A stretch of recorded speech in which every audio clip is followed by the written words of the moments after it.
ഇന്ന് ജസ്റ്റ് പറഞ്ഞ് വെച്ചൊരു കാര്യമാണ് റിസർച്ചിന്റെ മീനിങ്.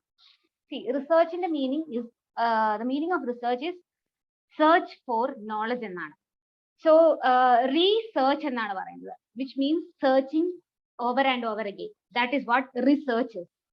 സോ റിസർച്ചിന് ഒരുപാട് ഡെഫിനേഷൻസ് ഉണ്ടെങ്കിലും one of the famous definitions is given by researcher called Clifford Woody. So Clifford Woody പറയുന്ന ഒരു ഡെഫിനേഷൻ എന്താണെന്ന് വെച്ച് കഴിഞ്ഞാൽ, research comprises defining and redefining a problem or problems. So defining a problem എന്ന് പറയുമ്പോൾ you have to define a completely new problem. When do we redefine a problem? When the problem is already existing and you have to modify the problem. At that time you have to redefine the problem. Then when you are once the problem is defined, you have to formulate a hypothesis. See, നിങ്ങളുടെ research supervisors ഒക്കെ നിങ്ങളോട് research proposal എന്തെങ്കിലും research ചെയ്യണമെന്ന് പറയുമ്പോൾ research പ്രപ്പോസലും കൊണ്ട് വരാൻ പറയും. അവിടെ അവർ മെയിൻ ആയിട്ട് നോക്കുന്നത് നിങ്ങളുടെ ഹൈപ്പോത്തസിസ് ആണ്. നമ്മൾ പൊതുവെ എപ്പോഴും റിസർച്ച് ചെയ്യുമ്പം നമ്മൾ ഇൻട്രഡക്ഷൻ എഴുതും, റിവ്യൂ ഓഫ് ലിറ്ററേച്ചർ, അങ്ങനെ നമ്മൾ മെത്തഡോളജി, റിസൾട്ട് ആൻഡ് ഡിസ്കഷൻ, ആ മെത്തഡോളജിയുടെ ഭാഗത്താണ് നമ്മൾ ഹൈപ്പോത്തസിസ് എഴുതുന്നത്. പക്ഷെ hypothesis something that you should have before you start the research. ഹൈപ്പോത്തസിസിനെ വെച്ചായിരിക്കണം, hypothesis should guide your research. ഹൈപ്പോത്തസിസിനെ വെച്ചായിരിക്കണം നമ്മൾ റിസർച്ച് ചെയ്യുന്നത്. അപ്പൊ ആദ്യം you should have a hypothesis. Hypothesis ഉദ്ദേശിക്കുന്നത് ഇറ്റ്സ് ആൻ എഡ്യൂക്കേറ്റഡ് ഗസ്. ഇപ്പൊ ഞാൻ എനിക്ക് റിസർച്ച് ചെയ്യണം to find out whether my hypothesis is like males have a higher self esteem than females എന്നൊരു റിസർച്ച് ആയി എനിക്ക് ചെയ്യുന്നതെങ്കിൽ, അപ്പം എന്റെ കയ്യിൽ എന്താണ് ഈ ഒരു ഹൈപ്പോത്തസിസ് ഉണ്ട്. എന്നിട്ട് ഞാൻ പോയി മെയിൽസിന്റെയും ഫീമെയിൽസിന്റെ അടുത്ത് പോയി ഡേറ്റ കളക്ട് ചെയ്യും, സെൽഫ് എസ്റ്റീമിന്റെ ക്വസ്റ്റനെയർ കൊടുത്തിട്ട് ഡേറ്റ കളക്ട് ചെയ്യും. എന്നിട്ട് ഞാൻ അതിന് സ്റ്റാറ്റിസ്റ്റിക്കൽ അനാലിസിസ് ചെയ്ത് I will either confirm the hypothesis or I will reject the hypothesis, confirm or not confirm the hypothesis.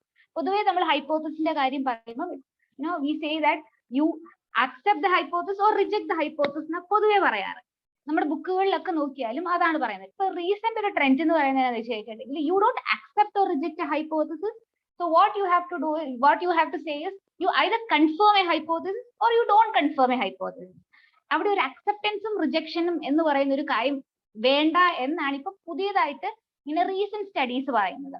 പക്ഷെ നിങ്ങളുടെ ബുക്കുകളിൽ ഇപ്പൊ നിങ്ങൾ ഏതെങ്കിലും റിസർച്ച് മെത്തഡോളജി ബുക്സ് എടുത്ത് നോക്കി കഴിഞ്ഞു കഴിഞ്ഞാൽ ഇപ്പോഴും പല ഓതേഴ്സും they use the term accept and reject hypothesis എന്ന് പറഞ്ഞ ടേംസ് ആയിരിക്കും പൊതുവെ യൂസ് ചെയ്യുക. ഇതൊക്കെ ഇപ്പൊ ലേറ്റസ്റ്റ് ആയിട്ട് വന്ന ഓരോ ചേഞ്ചസ് ആണ്. സോ ഇവിടെ first you either define a problem or you redefine an already existing problem. Then you formulate a hypothesis. Hypothesis means it's an educated guess. Then you collect a data, organize and evaluate data. Hypothesis ഉണ്ട്, എന്നിട്ട് നമ്മൾ ഈ hypothesis you have to test the hypothesis. അതാണ് next കാര്യം എന്ന് പറയുന്നത്. So for that you collect the data, you then analyze the data. എന്തെങ്കിലും statistical tools ഒക്കെ യൂസ് ചെയ്ത് you will be analyzing the data and then you make a deduction out of it. Then you will be deciding, okay, either I can accept the data, I accept the hypothesis, അല്ലെങ്കിൽ I can reject the hypothesis എന്ന് പറയുന്ന ഒരു ഡിഡക്ഷനിൽ എത്തിച്ചേരും. And you finally reach a conclusion. ഒരു conclusion ഉണ്ടായിരിക്കും, നിങ്ങൾ accept ചെയ്തു, I have accepted the hypothesis and why you have accepted the hypothesis, എന്തുകൊണ്ടാണ് യു ഗോട്ട് ദ റിസൾട്ട് എന്നൊക്കെ പറഞ്ഞ് നമ്മൾ ജസ്റ്റിഫൈ ചെയ്യാറുണ്ട്. സോ ഈ ഒരു ഡെഫിനേഷനകത്ത് they have mentioned all the steps of research എന്ന് വേണമെങ്കിൽ പറയാം, which we will be seeing in the upcoming classes. So ഇപ്പം ഇതിനകത്ത് ബേസിക്കലി അവർ ഈ ഒരു ഡെഫിനേഷനകത്ത് this person has mentioned all the steps in research. So this definition, this is a quite very famous definition. So here it's about defining and redefining a problem. Research എന്ന് പറയുന്നത് first you have to define and redefine a problem, then you formulate a hypothesis, collect, organize and evaluate the data, and you make you test the hypothesis, and then you come to a conclusion. That is what this definition explains about. So നമ്മുടെ research steps എല്ലാം ഞാൻ പറഞ്ഞല്ലോ, research steps ഒക്കെ ഈ ഒരു ഡെഫിനേഷനകത്ത് വരുന്നുണ്ട്. പക്ഷെ we will be seeing the steps in researches in the upcoming classes. So but today my focus will be mainly on types of research. So types of research എന്ന് പറയുമ്പോൾ there are many types of researches we will be seeing. Okay, almost all the types of researches we will be seeing in this class. First type എന്ന് പറയുന്നത് descriptive versus analytical research. See, descriptive research എന്ന് പറയുന്നത് the main purpose of descriptive research is description of state of affairs as it exists at present. എന്ന് പറഞ്ഞു കഴിഞ്ഞിട്ടുണ്ടെങ്കിൽ it is about describing the current status of a phenomena. ഇപ്പൊ for example, you wanted to know the current unemployment rate in India among youth. അപ്പം അവിടെ നമ്മൾ use ചെയ്യുന്നത് descriptive research ആണ്. Just നിങ്ങൾ ഡിസ്ക്രൈബ് ചെയ്യുവാണ് ഇപ്പോഴത്തെ current what is the current unemployment rate in among youth in India. ആ ഒരു കാര്യത്തിനെ നമ്മൾ ജസ്റ്റ് ഡിസ്ക്രൈബ് ചെയ്യുവാണ്. അതിനെയാണ് ഈ ഡിസ്ക്രിപ്റ്റീവ് റിസർച്ച് എന്ന് പറയുന്നത്. ഇപ്പം ഒരു ടൈപ്പ് ഓഫ് ഡിസ്ക്രിപ്റ്റീവ് റിസർച്ച് ആണ് എക്സ് പോസ്റ്റ് ഫാക്ടോ റിസർച്ച് എന്ന് പറയുന്നത്. എക്സ് പോസ്റ്റ് ഫാക്ടോ എന്ന് പറയുന്നതിന്റെ മീനിങ് തന്നെ ആഫ്റ്റർ ദ ഫാക്ട് എന്നാണ്. X post facto. സോ ഇവിടെ the research is conducted after the event has acquired. So for example ഇപ്പൊ പറയുവാണെങ്കിൽ നമുക്ക് we were affected with flood ഒരു 2 years back. So you wanted to study, if you wanted to study the mental health of people in flood affected area. അങ്ങനെ ഒരു study നടത്തണമെങ്കിൽ flood സംഭവിച്ചതിന് ശേഷമേ നമുക്ക് അങ്ങനത്തെ ഒരു സ്റ്റഡി നടത്താൻ പറ്റുള്ളൂ. അങ്ങനത്തെ സ്റ്റഡികളെയാണ് എക്സ് പോസ്റ്റ് ഫാക്ടോ റിസർച്ച് എന്ന് പറയുന്നത്. സോ ഇവിടെ the event has already occurred എന്നിട്ട് നമ്മൾ റിസർച്ച് ചെയ്യും. അതിനെയാണ് എക്സ് പോസ്റ്റ് ഫാക്ടോ റിസർച്ച് എന്ന് പറയുന്നത്. So here, ഇവിടെ നോട്ട് ചെയ്യേണ്ട ഒരു കാര്യം എന്ന് പറഞ്ഞാൽ the researcher has no control over the variables. നമുക്ക് ഫ്ലഡിനെ കൺട്രോൾ ചെയ്യാൻ പറ്റുമോ? ഇല്ല. It is something that is out of our hands. അപ്പം ഇവിടെ വേരിയബിളിനെ the researcher cannot control the variable at all. So here what the researcher can do, the researcher can only report what has happened or what is happening. ആ സമയത്ത് എന്ത് സംഭവിച്ചെന്നോ അത് കഴിഞ്ഞിട്ട് അവരുടെ mental status, അവരുടെ മെന്റൽ ഹെൽത്ത് എന്തായി എന്നുള്ള കാര്യം നമുക്ക് റിപ്പോർട്ട് ചെയ്യാനേ പറ്റുള്ളൂ. അല്ലാതെ നമുക്ക് ആ വേരിയബിളിനെ അവിടെ കൺട്രോൾ ചെയ്ത് അതിനെ മാറ്റാനോ ഒന്നും മാനിപ്പുലേഷൻ ഒന്നും നടക്കില്ല. നമുക്ക് കൺട്രോൾ ചെയ്യാനോ മാനിപ്പുലേറ്റ് ചെയ്യാനോ ഒന്നും പറ്റില്ല. അവിടെ ഫ്ലഡ് എന്ന് പറയുന്ന ആ ഒരു വേരിയബിൾ നമുക്ക് ഒന്നും ചെയ്യാൻ പറ്റില്ല. ആ ഇവന്റ് അക്കർ ചെയ്ത് കഴിഞ്ഞാൽ അതിനെ പഠിക്കാം. അത് കഴിഞ്ഞിട്ട് അവിടെ ഉണ്ട് ആൾക്കാരുടെ മെന്റൽ ഹെൽത്ത് എങ്ങനെയായിരുന്നു, ആ സംഭവിച്ചുകൊണ്ടിരുന്നപ്പോൾ അവരുടെ മെന്റൽ ഹെൽത്ത് എങ്ങനെയായിരുന്നു, ഇതൊക്കെ പഠിക്കാൻ പറ്റും. അല്ലാതെ നമുക്ക് ആ വേരിയബിളിനെ കൺട്രോൾ ചെയ്യാനോ മാനിപ്പുലേറ്റ് ചെയ്യാനോ ഒന്നും പറ്റില്ല. ജസ്റ്റ് റിപ്പോർട്ട് ചെയ്യുക what happened at that particular point of time എന്ന് അങ്ങനെ ചെയ്യുന്ന റിസർച്ചിനെയാണ് എക്സ് പോസ്റ്റ് ഫാക്ടോ റിസർച്ച് എന്ന് പറയുന്നത്. ഓക്കെ, പിന്നെ നമ്മൾ പറയുന്ന അനലിറ്റിക്കൽ റിസർച്ച് ആണ്. Analytical research, in analytical research, the researcher has to use facts or information already available and analyze these to make a critical evaluation of the material. എന്ന് പറഞ്ഞു കഴിഞ്ഞിട്ടുണ്ടെങ്കിൽ why did it happen, why a particular event happened, അത് പഠിക്കുന്നത് തന്നെയാണ് analytical research എന്ന് പറയുന്നത്. ഇപ്പൊ നമ്മൾ നേരത്തെ പറഞ്ഞു ഡിസ്ക്രിപ്റ്റീവ് റിസർച്ചിനകത്ത് വി ആർ ഡിസ്ക്രൈബിങ് ഒരു പെർട്ടിക്കുലർ ഇവന്റിനെ നമ്മൾ ആ ഒരു ഇവന്റിന്റെ സ്റ്റേറ്റസിനെ ഡിസ്ക്രൈബ് ചെയ്യുവാണ്. നമ്മൾ അൺഎംപ്ലോയ്മെന്റ് റേറ്റിന്റെ കാര്യം പറഞ്ഞു. So what is unemployment rate in India among youth? Analytical research, other descriptive research. Analytical research എന്ന് പറയുമ്പോൾ why this youth is finding hard to get a job എന്ന് പഠിക്കുന്നതാണ്. why എന്ന് പറയുന്ന ക്വസ്റ്റ്യൻ അഡ്രസ് ചെയ്യുന്നതാണ് അനലിറ്റിക്കൽ റിസർച്ച് എന്ന് പറയുന്നത്. Descriptive research എന്ന് പറയുമ്പോൾ ഇറ്റ്സ് അബൌട്ട് വാട്ട് എന്നുള്ള ക്വസ്റ്റ്യൻ ആയിരിക്കും അഡ്രസ് ചെയ്യുക. അനലിറ്റിക്കൽ റിസർച്ച് ഇറ്റ്സ് why, എന്തുകൊണ്ടാണ് they are having a harder time to find a job. That is what analytical research is. Okay, these are the two types of researches. There are many more research. Another type of research is applied versus fundamental research. Applied research വേറെ പേരുകളും ഉണ്ട്, like action research. Okay, applied research ന്റെ വേറൊരു പേരാണ് action research എന്നുള്ളത്. Fundamental research, it has got many names like basic research, pure research. Applied research എന്ന് പറഞ്ഞു കഴിഞ്ഞാൽ it aims at finding a solution for an immediate problem facing a society or an industry, business organization. എന്ന് പറഞ്ഞു കഴിഞ്ഞിട്ടുണ്ടെങ്കിൽ you have to immediately find out a solution to a problem. അങ്ങനെ അതിനെയാണ് applied research എന്ന് പറയുന്നത്. ഇപ്പൊ നമുക്കൊരു problem വന്നു, കോവിഡ് എന്ന് പറയുന്ന ഒരു പ്രോബ്ലം വന്നു, researchers found out a vaccine for it. അവിടെ യൂസ് ചെയ്ത റിസർച്ച് ഏതാ? It's applied research. ഒരു പ്രോബ്ലം ഉണ്ടായി, they find a solution for it. Immediately they find a solution for it. That is what applied research is. Whereas fundamental research അല്ലെങ്കിൽ basic research എന്ന് പറഞ്ഞു കഴിഞ്ഞിട്ടുണ്ടെങ്കിൽ it's concerned with generalization and with formulation of a theory. Generalization ഇവിടെ എന്ന് പറഞ്ഞാൽ it's more theoretical in nature. ഈ basic research എന്ന് പറയുന്നത്. So here it's about gathering knowledge for knowledge sake. അതിനെയാണ് ഈ ഫണ്ടമെന്റൽ റിസർച്ച് അല്ലെങ്കിൽ ബേസിക് റിസർച്ച് എന്ന് പറയുന്നത്. സോ ഇവിടെ മെയിൻ ജോബ് റിസർച്ചറിന്റെ മെയിൻ പേർപ്പസ് എന്ന് പറയുന്നത് is to expand the already expand already existing scientific knowledge. So already നമുക്ക് കുറച്ച് ഒരു കാര്യത്തെ കുറിച്ച് ഒരു കോൺസെപ്റ്റിനെ കുറിച്ച് കുറച്ച് നോളജ് ഉണ്ട്. We are adding knowledge to the existing knowledge. That is what this fundamental research does. ഇപ്പം ഒരു എക്സാമ്പിൾ പറയണം, how did the universe begin, അല്ലെങ്കിൽ ന്യൂട്ടന്റെ ലോസ് ഓഫ് മോഷൻ, അതൊക്കെ എന്ന് പറയുന്നത് തിയറിറ്റിക്കൽ ആയിട്ടുള്ള കോൺസെപ്റ്റ്സ് ആണ്. അത് ജസ്റ്റ് നമ്മുടെ നോളജിന് it's adding to our existing knowledge. These it's adding knowledge to our existing knowledge. That is what happens in fundamental research or in basic research. Okay, adana ivide parayunnathu. Applied research is to discover a solution for some pressing practical problems, whereas basic research is directed towards finding information that has a broad base of application and thus adds to the already existing organized body of scientific knowledge. So it is expanding the already existing scientific knowledge. That is what basic or fundamental research is.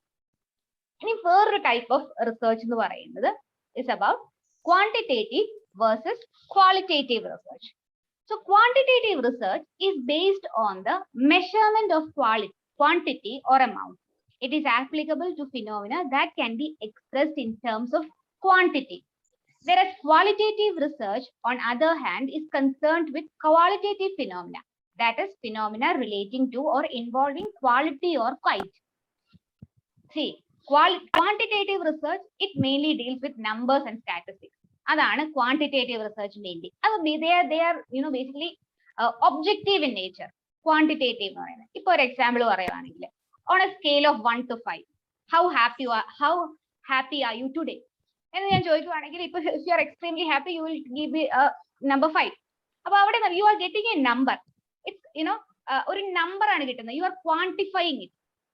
അങ്ങനെ നമ്മൾ quantify ചെയ്യുന്ന റിസർച്ചസിനെയാണ് quantitative research എന്ന് പറയുന്നത്. Qualitative research എന്ന് പറയുമ്പോൾ it mainly deals with verbal or written data. അത് it's quite subjective in nature. ഇപ്പം ഒരു എക്സാമ്പിൾ പറയുവാണെങ്കിൽ what are the challenges that you have faced when you pursued your UG എന്ന് ചോദിച്ചു കഴിഞ്ഞിട്ടുണ്ടെങ്കിൽ നിങ്ങൾ ഇപ്പൊ ഓരോരുത്തരോട് നിങ്ങൾ ചോദിച്ചു കഴിഞ്ഞിട്ടുണ്ടെങ്കിൽ ഓരോ ആൻസേഴ്സ് കിട്ടും. Probably some may be saying online classes was a big challenge for you. അപ്പം അത് ഒരു വെർബൽ ഡാറ്റയാണ്, ഒരു ക്വാളിറ്റേറ്റീവ് ഡാറ്റയാണ്. സോ അതൊരു ക്വാളിറ്റേറ്റീവ് ഡാറ്റയാണ്. അപ്പം ഇതെന്ന് പറഞ്ഞിട്ടുണ്ടെങ്കിൽ so it is about explaining a phenomena which is qualitative in nature. അതിനെയാണ് ഈ ക്വാളിറ്റേറ്റീവ് റിസർച്ച് എന്ന് പറയുന്നത്. So it mainly deals with verbal or written data and it is quite subjective in nature. അപ്പൊ ഓരോ മാറിക്കൊണ്ടിരിക്കും. മറ്റേ ഇപ്പൊ നമ്മൾ ക്വാണ്ടിറ്റേറ്റീവ് ആണെങ്കിൽ 1 to 5 എന്ന് പറയുമ്പോൾ നിങ്ങൾ എല്ലാവരും 1 തൊട്ട് 5 വരെയുള്ള ഡേറ്റയെ നമുക്ക് കിട്ടുള്ളൂ. 1 തൊട്ട് ഇപ്പൊ 5 പേരോട് ചോദിച്ചു കഴിഞ്ഞാൽ ചിലപ്പോൾ 5 പേരും ഒരാൾ 1 ആയിരിക്കും, 2 ആയിരിക്കും, 3 ആയിരിക്കും, 4 ആയിരിക്കും, 5 ആയിരിക്കും. അങ്ങനെ 5 നമ്പേഴ്സേ കിട്ടുള്ളൂ. പക്ഷെ ക്വാളിറ്റേറ്റീവ് ഡേറ്റ എന്ന് പറയുമ്പോൾ U will be getting n number of responses. എത്ര റെസ്പോൺസ് വേണേലും കിട്ടാം. ഞാൻ 5 പേരോ 10 പേരോട് ചോദിച്ചു കഴിഞ്ഞാൽ എനിക്ക് 10 ഡിഫറെന്റ് റെസ്പോൺസസ് കിട്ടും. അപ്പൊ പക്ഷെ ക്വാണ്ടിറ്റേറ്റീവ് എന്ന് പറഞ്ഞിട്ടുണ്ടെങ്കിൽ ഈ 5 നമ്പേഴ്സിൽ ഏതെങ്കിലും ഒരു നമ്പറേ കിട്ടുള്ളൂ. That is the difference between this quantitative and qualitative research. So another type of research എന്ന് പറയുന്നത് conceptual versus empirical research ആണ്.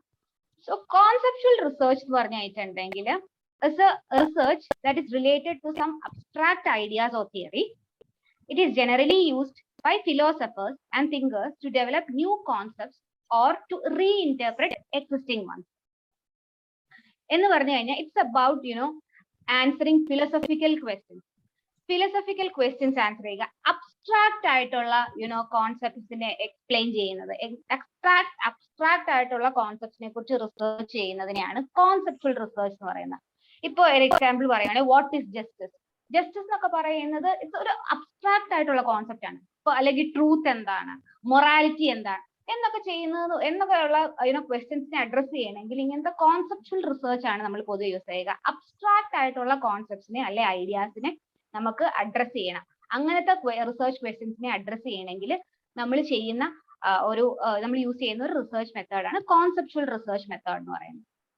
പിന്നെ ഉള്ളതാണ് എംപെരിക്കൽ റിസർച്ച് മെത്തേഡ് എന്ന് പറയുന്നത്. Empirical research method, it mainly relies on experience or observation alone, often without due regard for system and theory. It is a database research coming up with conclusions which are capable of being verified by observation or experience. എന്ന് പറഞ്ഞു കഴിഞ്ഞാൽ, these are the researches that can be confirmed or verified with the help of observation or experience. അപ്പം എക്സ്പെരിമെന്റോ ഒബ്സർവേഷനോ use ചെയ്ത് നമുക്ക് confirm ചെയ്യാൻ പറ്റുന്ന researches ആണ് empirical researches. നമ്മളൊക്കെ പൊതുവെ എംപെരിക്കൽ റിസർച്ചസ് ആണ് പൊതുവെ UG ലെവലിലൊക്കെ നിങ്ങൾ പ്രോജക്റ്റ് ഒക്കെ ചെയ്തിട്ടുണ്ടെങ്കിൽ എംപെരിക്കൽ റിസർച്ചസ് ആയിരിക്കും നിങ്ങൾ ചെയ്തിട്ടുണ്ടാവും. ഒന്നെങ്കിൽ ഒരു എക്സ്പെരിമെന്റ് സർവേ നടത്തി ചെയ്ത റിസർച്ചസ് ആകാം. അപ്പൊ അതൊക്കെ എംപെരിക്കൽ റിസർച്ചസ് ആണ്. Suppose you wanted to assess whether listening to happy music promote pro social behaviour, ഇതിനെ നിങ്ങൾക്ക് അസസ് ചെയ്യണമെങ്കിൽ നമ്മൾ പൊതുവെ എന്താ 2 ഗ്രൂപ്പ് ഓഫ് പാർട്ടിസിപ്പൻസിനെ എടുത്തിട്ട് ഒരു ഗ്രൂപ്പിനെ ഹാപ്പി മ്യൂസിക് കേൾപ്പിക്കും, ഒരു ഗ്രൂപ്പിനെ ന്യൂട്രൽ ആയിട്ടുള്ള മ്യൂസിക് കേൾപ്പിക്കും. എന്നിട്ട് അവരുടെ അത് കഴിഞ്ഞിട്ട് ആ മ്യൂസിക് കേട്ട് കഴിഞ്ഞിട്ട് അവരുടെ പ്രോ സോഷ്യൽ ബിഹേവിയറിനെ അസസ് ചെയ്യും. ഇതെന്നൊക്കെ പറയുന്നത് എക്സ്പെരിമെന്റ്സിൽ കൂടെ ഒക്കെ ചെയ്യാം. ഇത് എക്സ്പെരിമെന്റ്സിൽ കൂടെ നമുക്ക് ചെയ്യാൻ പറ്റുന്ന ഒരു കാര്യമാണ്. അതിനെയാണ് നമ്മൾ ഈ എംപെരിക്കൽ റിസർച്ച് എന്ന് പറയുന്നത്. പക്ഷെ കോൺസെപ്ച്വൽ റിസർച്ച് എന്ന് പറയുമ്പോൾ it does not involve any practical experimentation at all. So അതാണ് കുറച്ചും കൂടെ ഫിലോസഫിക്കൽ ആയിട്ടുള്ള ക്വസ്റ്റ്യൻസ് അഡ്രസ് ചെയ്യുക നമ്മൾ പറഞ്ഞത്. What is the meaning of your life എന്നൊക്കെ പറയുന്നത് കോൺസെപ്റ്റുവൽ ആയിട്ട് അവിടെ നമുക്കൊരു എക്സ്പെരിമെന്റോ ഒബ്സർവേഷൻ കൂടി ഒന്നും കണ്ടുപിടിക്കാൻ പറ്റില്ല. അതിനെയാണ് നമ്മൾ ഈ കോൺസെപ്റ്റുവൽ റിസർച്ച് എന്ന് പറയുന്നത്. എംപെരിക്കൽ റിസർച്ച് എന്ന് പറയുന്നത് you can verify it with the help of observation or experience. അതിനെയാണ് നമ്മൾ എംപെരിക്കൽ റിസർച്ച് എന്ന് പറയുന്നത്. Okay okay, is it clear? Am I reaching out to you? Please tell me. Yes, ma'am. Okay. So I hope you are understanding what I am saying. Okay. So if you don't understand, please stop me. Okay. I can explain it again. Okay. We are going to see some other types of research. So another type of research, it's about longitudinal research, or it's also called as one-time research. So it focuses mainly on same sample for an extended period of time. അതിനെയാണ് നമ്മൾ longitudinal research.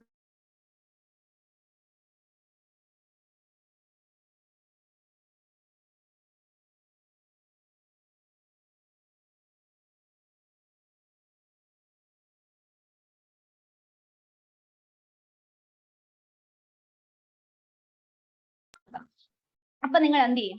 Gifted ആണ് നമുക്കൊരു കുറച്ച് age ആകുമ്പോഴത്തേക്കും നമുക്ക് പെട്ടെന്ന് മനസ്സിലാവും ആ കുട്ടി ഗിഫ്റ്റഡ് ആണ്. സോ ഈ ഗിഫ്റ്റഡ് ആയിട്ടുള്ള ഇഷ്ടമാതിരി ടെസ്റ്റും ഉണ്ട്. ഗിഫ്റ്റഡ് ആണോ അല്ലയോ എന്ന് സ്പെഷ്യൽ പോപ്പുലേഷന് വേണ്ടിയിട്ട് ഒരുപാട് ടെസ്റ്റുകൾ നമുക്ക് കണ്ടക്ട് ചെയ്ത് മനസ്സിലാക്കാൻ പറ്റും ഒരു കുട്ടി ഗിഫ്റ്റഡ് ആണോ അല്ലയോ എന്നുള്ളത്. ഈ കുട്ടി 5 ഇയർ ആവുമ്പോൾ ആ കുട്ടീനെ പഠിച്ചു. അത് കഴിഞ്ഞ് ആ സെയിം കുട്ടീനെ തന്നെ 9ാമത്തെ വയസ്സിൽ പഠിച്ചു, 12ാമത്തെ വയസ്സിൽ പഠിച്ചു, 18ാമത്തെ വയസ്സിൽ, 22ാമത്തെ വയസ്സിൽ, 25ാമത്തെ വയസ്സിൽ. അങ്ങനെ ആ ഒരു സെയിം ആളെ തന്നെ അല്ലെങ്കിൽ ആ ഒരു സെയിം ഗ്രൂപ്പ് ഓഫ് പീപ്പിളിനെ തന്നെ ഈ over a period of time പഠിക്കുന്നതിനെയാണ് ലോഞ്ചിറ്റ്യൂഡിനൽ സ്റ്റഡി എന്ന് പറയുന്നത്. അപ്പം ഒരു സെയിം ഗ്രൂപ്പ് ഓഫ് പീപ്പിളിനെ over a period of time പഠിക്കുന്നതിനാണ് ലോഞ്ചിറ്റ്യൂഡിനൽ സ്റ്റഡി എന്ന് പറയുന്നത്. ഓക്കെ,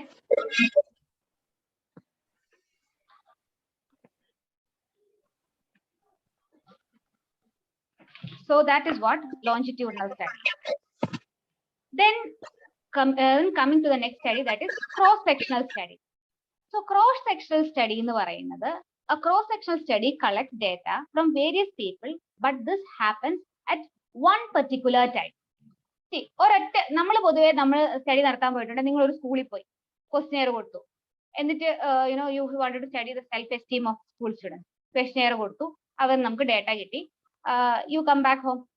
അങ്ങനത്തെ സ്റ്റഡീസിനെയാണ് ക്രോസ് സെക്ഷണൽ സ്റ്റഡീസ് എന്ന് പറയുന്നത്. At one particular point of ടൈമിൽ നിങ്ങൾ അത് പഠിക്കുള്ളൂ. അത് കഴിഞ്ഞ് അവരെ ഇങ്ങനെ ലോഞ്ചിറ്റ്യൂഡൽ സ്റ്റഡി പോലെ ഒരുപാട് കാലം ആ സെയിം സാമ്പിളിനെ വെച്ച് പഠിക്കുന്നില്ല. അതിനെയാണ് ഈ ക്രോസ് സെക്ഷണൽ സ്റ്റഡി എന്ന് പറയുന്നത്. So here in cross sectional study you collect the data and you study them at one particular point of time. Whereas longitudinal study, you study the sample for an extended period of time. അതിനെയാണ് longitudinal സ്റ്റഡിയിലെ one time study എന്ന് പറയുന്നത്. Okay, ഇവിടെ not ചെയ്യേണ്ട ഒരു കാര്യം എന്ന് പറഞ്ഞു കഴിഞ്ഞിട്ടുണ്ടെങ്കിൽ the sample of study remains the same in a longitudinal study. See, ആ സാമ്പിൾ സെയിം ആയിരിക്കും. സെയിം ആൾക്കാർ അഞ്ചാം വയസ്സിൽ പഠിച്ച ആൾക്കാരെ തന്നെയായിരിക്കും 9ാമത്തെ വയസ്സിൽ പഠിക്കുന്നത്, അവരെ തന്നെയായിരിക്കും 12ാമത്തെ വയസ്സിലും പഠിക്കുന്നത്, 18ാമത്തെ വയസ്സിലും പഠിക്കുന്നത്, 20 ആ സെയിം സാമ്പിളിനെ തന്നെയായിരിക്കും പഠിക്കുന്നത്. സാമ്പിൾ മാറില്ല. അത് കാരണം തന്നെ ഒരുപാട് ഡിസഡ്വാൻറ്റേജസ് ഉണ്ട് ഈ ഒരു ലോഞ്ചിറ്റ്യൂഡിനൽ സ്റ്റഡിക്ക്. കാരണം ഈ സെയിം ഇതിനെ ട്രാക്ക് ചെയ്തുകൊണ്ടിരിക്കണം റിസർച്ചർ. 5ാമത്തെ വയസ്സിലുള്ള ആളെ 25ാമത്തെ വയസ്സിൽ അത്രയും കാലം അവരെ ട്രാക്ക് ചെയ്തുകൊണ്ടിരിക്കുന്നു. 20 കൊല്ലം അവരെ ട്രാക്ക് ചെയ്തുകൊണ്ടിരിക്കുക. ഇൻ ബിറ്റ്വീൻ ആൾ മരിച്ചു പോയേക്കാം. അങ്ങനെ ഒരുപാട് ഡ്രോബാക്സ് ഉണ്ട് ഈ സ്റ്റഡിക്ക്. കാരണം ഇത് ഇത്രയും ഒരു ലോങ് ടേം ആയിട്ടുള്ള ഒരു റിസർച്ച് ആയത് കാരണം തന്നെ അതിൻ്റെതായ ഡ്രോബാക്സും ഉണ്ടായിരിക്കാം. പിന്നെ വേറൊരു സ്റ്റഡിന് പറയുന്ന റിസർച്ചിന് പറയുന്ന പേരാണ് exploratory research. So exploratory research എന്ന് പറഞ്ഞിട്ടുണ്ടെങ്കിൽ it is a primary study of a new problem about which the researcher has little or no knowledge. So ഇതൊരു preliminary study ആണ്. ഇപ്പൊ ഒരു doctor, it is similar to a doctor's initial investigation of a patient. It does not provide any conclusive evidence. ഒരു preliminary study, നമ്മൾ pilot study എന്നും ഒക്കെ പറയും. നമ്മൾ ഒരു സ്റ്റഡി നടത്താൻ പോകുമ്പോൾ ഒരു വലിയൊരു സ്റ്റഡി നടക്കാം. You wanted to study probably ഒരു the work ഒരു citizenship behaviour among IT professionals. അങ്ങനെ ഒരു വേരിയബിൾ നിങ്ങൾക്ക് പഠിക്കണം. IT പ്രൊഫഷണൽസിന്റെ citizenship behaviour you wanted to study. അപ്പൊ വാട്ട് യു വിൽ ഡു? അപ്പം നിങ്ങൾ ആദ്യമേ പോയിട്ട് അപ്പം വലിയ മെയിൻ സ്റ്റഡി അല്ല നമ്മൾ ചെയ്യുക. നമ്മൾ ആദ്യം ഒരു ചെറിയൊരു പോപ്പുലേഷൻ എടുത്തിട്ട് ഒരു പൈലറ്റ് സ്റ്റഡി നടത്തും. അത് കഴിഞ്ഞിട്ട് ആ പൈലറ്റ് സ്റ്റഡി വർക്ക്ഔട്ട് ആയെങ്കിൽ മാത്രമേ നമ്മൾ മെയിൻ സ്റ്റഡിക്ക് പോവുള്ളൂ. പൈലറ്റ് സ്റ്റഡിയിൽ നിന്ന് നമുക്ക് എന്തൊക്കെ തെറ്റുകൾ പറ്റി, നമുക്ക് when you going for A research you will make a lot of mistakes. നിങ്ങൾ വിചാരിക്കുന്ന പോലെ നിങ്ങൾക്ക് റിസൾട്ട് കിട്ടണം എന്നൊന്നുമില്ല. പ്രത്യേകിച്ച് when you are developing your own tool.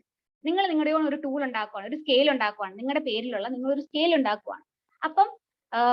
അപ്പം നിങ്ങൾ ആ ഉണ്ടാക്കിയ ഐറ്റംസ്, സ്കെയിലിനകത്തുള്ള ഐറ്റംസ് ഇവർക്ക് റെലവെന്റ് ആണോ അല്ലയോ എന്നൊക്കെ നമുക്ക് മനസ്സിലാക്കാൻ വേണ്ടിയിട്ട് നമ്മൾ ആദ്യം ചെറിയൊരു സ്റ്റഡി നടത്തും.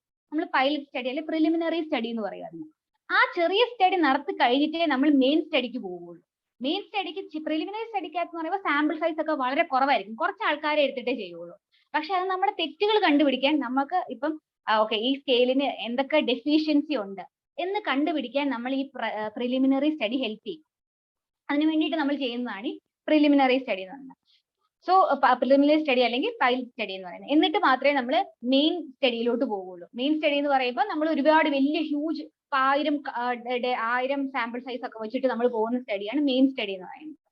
പ്രിലിമിനറി സ്റ്റഡിക്ക് സാമ്പിൾ സൈസ് വളരെ കുറവായിരിക്കും. സോ ഈ എക്സ്പ്ലോറേറ്ററി റിസർച്ച് എന്ന് പറയുന്നത് ജസ്റ്റ് ഒരു it's just about study new problem. എങ്ങനെയാണ് ഒരു ഇനീഷ്യൽ ഇൻവെസ്റ്റിഗേഷൻ, അതിനെയാണ് ഈ എക്സ്പ്ലോറേറ്ററി സ്റ്റഡി എന്ന് പറയുന്നത്.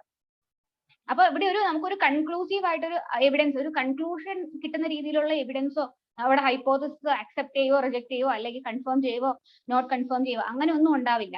ജസ്റ്റ് നമുക്കൊരു ജനറൽ ഒരു ഐഡിയ കിട്ടാൻ വേണ്ടിയിട്ട് ഒരു ഇനീഷ്യൽ ഇൻവെസ്റ്റിഗേഷൻ നടത്തുവാണ് ഈ ഒരു എക്സ്പ്ലോറേറ്ററി സ്റ്റഡിക്കകത്ത്, ജസ്റ്റ് എക്സ്പ്ലോർ ചെയ്യാൻ വേണ്ടിയിട്ട്. അതാണ് ഈ എക്സ്പ്ലോറേറ്ററി സ്റ്റഡി എന്ന് പറയുന്നത്. പിന്നെ വേറൊരു ടൈപ്പ് ഓഫ് റിസർച്ച് എന്ന് പറയുന്നത് it is about historical research. Historical research എന്ന് പറഞ്ഞു കഴിഞ്ഞിട്ടുണ്ടെങ്കിൽ it is the application of scientific method to the description and analysis of past events. ഇത് പാസ്റ്റ് ആയിട്ടുള്ള ഇവന്റ്സിനെ ഡിസ്ക്രൈബ് ചെയ്യുകയും അനലൈസ് ചെയ്യുകയും ചെയ്യുന്ന സ്റ്റഡീസിനെയാണ് ഹിസ്റ്റോറിക്കൽ റിസർച്ച് എന്ന് പറയുന്നത്. So historical research seek not only to discover the events of the past but to relate these past happenings to present and to the future. So just past ആയിട്ടുള്ള ഇവന്റ്സിനെ analyse ചെയ്യുകയും describe ചെയ്യുക മാത്രമല്ല ചെയ്യുന്നത്, instead നമ്മൾ അതിനെ connect ചെയ്യും, relate ചെയ്യും present ഇവന്റ്സുമായിട്ടും ഫ്യൂച്ചറിൽ എന്തൊക്കെ സംഭവിക്കാം എന്ന രീതിയിൽ അതിനെ നമ്മൾ കണക്ട് ചെയ്യുകയും ചെയ്യും. അപ്പം ഈ ഹിസ്റ്റോറിക്കൽ ഡാറ്റാസ് നമുക്ക് പൊതുവേ കിട്ടുന്നത് 2 സോഴ്സസിൽ നിന്നാണ്, primary sources and secondary sources. Primary sources എന്ന് പറഞ്ഞു കഴിഞ്ഞിട്ടുണ്ടെങ്കിൽ are those that provide first hand information or direct evidence. അതിനെയാണ് പ്രൈമറി സോഴ്സ് എന്ന് പറയുന്നത്. സോ ഇപ്പൊ എക്സാമ്പിൾ പറയുവാണെങ്കിൽ ആരെങ്കിലും ഐ വിറ്റ്നസ് ആയിട്ടുള്ള ആൾക്കാർ, ഏതെങ്കിലും ഈവന്റിനെ ഐ വിറ്റ്നസ് ചെയ്തവര്, അവര് പ്രൈമറി സോഴ്സ് ആണ്. അല്ലെങ്കിൽ പിന്നെ oral histories is another example. Oral history എന്ന് പറഞ്ഞു കഴിഞ്ഞിട്ടുണ്ടെങ്കിൽ you R an interviewer is conducting an interview with a person who is who has experienced historically significant event. ആ സിഗ്നിഫിക്കന്റ് ഇവന്റ് എക്സ്പീരിയൻസ് ചെയ്ത്, ഇപ്പൊ ഒരു വാർ ആണെങ്കിൽ ആ ഒരു ഇവന്റ് എക്സ്പീരിയൻസ് ചെയ്ത ആളെ വെച്ചിട്ട് ഇന്റർവ്യൂ നടത്തുക, അതിനെയാണ് ഈ ഓറൽ ഹിസ്റ്ററീസ് എന്ന് പറയുന്നത്. അല്ലെ റിട്ടൺ റെക്കോർഡ്സ്, ഡയറീസ്, ഇങ്ങനത്തെ ഡേറ്റാസിനെയാണ് ഈ പ്രൈമറി സോഴ്സസ് എന്ന് പറയുന്നത്. ഇങ്ങനത്തെ ഡേറ്റേനെയാണ് പ്രൈമറി സോഴ്സസ് എന്ന് പറയുന്നത്. സെക്കൻഡറി സോഴ്സ് എന്ന് പറഞ്ഞിട്ടുണ്ടെങ്കിൽ are second hand information or sometimes third or fourth hand. ഇപ്പൊ നമ്മുടെ ഗവൺമെന്റിന്റെ വെബ്സൈറ്റിൽ കാണിക്കുന്ന ഡേറ്റായ, അല്ലെങ്കിൽ ബുക്സിലുള്ളത്, ജേർണൽസിലുള്ളത്, അതൊക്കെയാണ് ഈ സെക്കൻഡറി സോഴ്സ് ഓഫ് ഡേറ്റ എന്ന് പറയുന്നത്. സോ ഹിസ്റ്റോറിക്കൽ റിസർച്ചിനകത്ത് രണ്ട് തരത്തിലുള്ള സോഴ്സസ് ഉണ്ട്, ഡേറ്റയുടെ സോഴ്സസ് ഉണ്ട്. ഒന്ന് പ്രൈമറി സോഴ്സസും രണ്ട് സെക്കൻഡറി സോഴ്സസും. പ്രൈമറി സോഴ്സസ് എന്ന് പറയുമ്പോൾ that includes first hand information or direct evidence. Secondary sources എന്ന് പറയുന്നത് it's about second hand information. Sometimes it can B third or fourth hand aspect.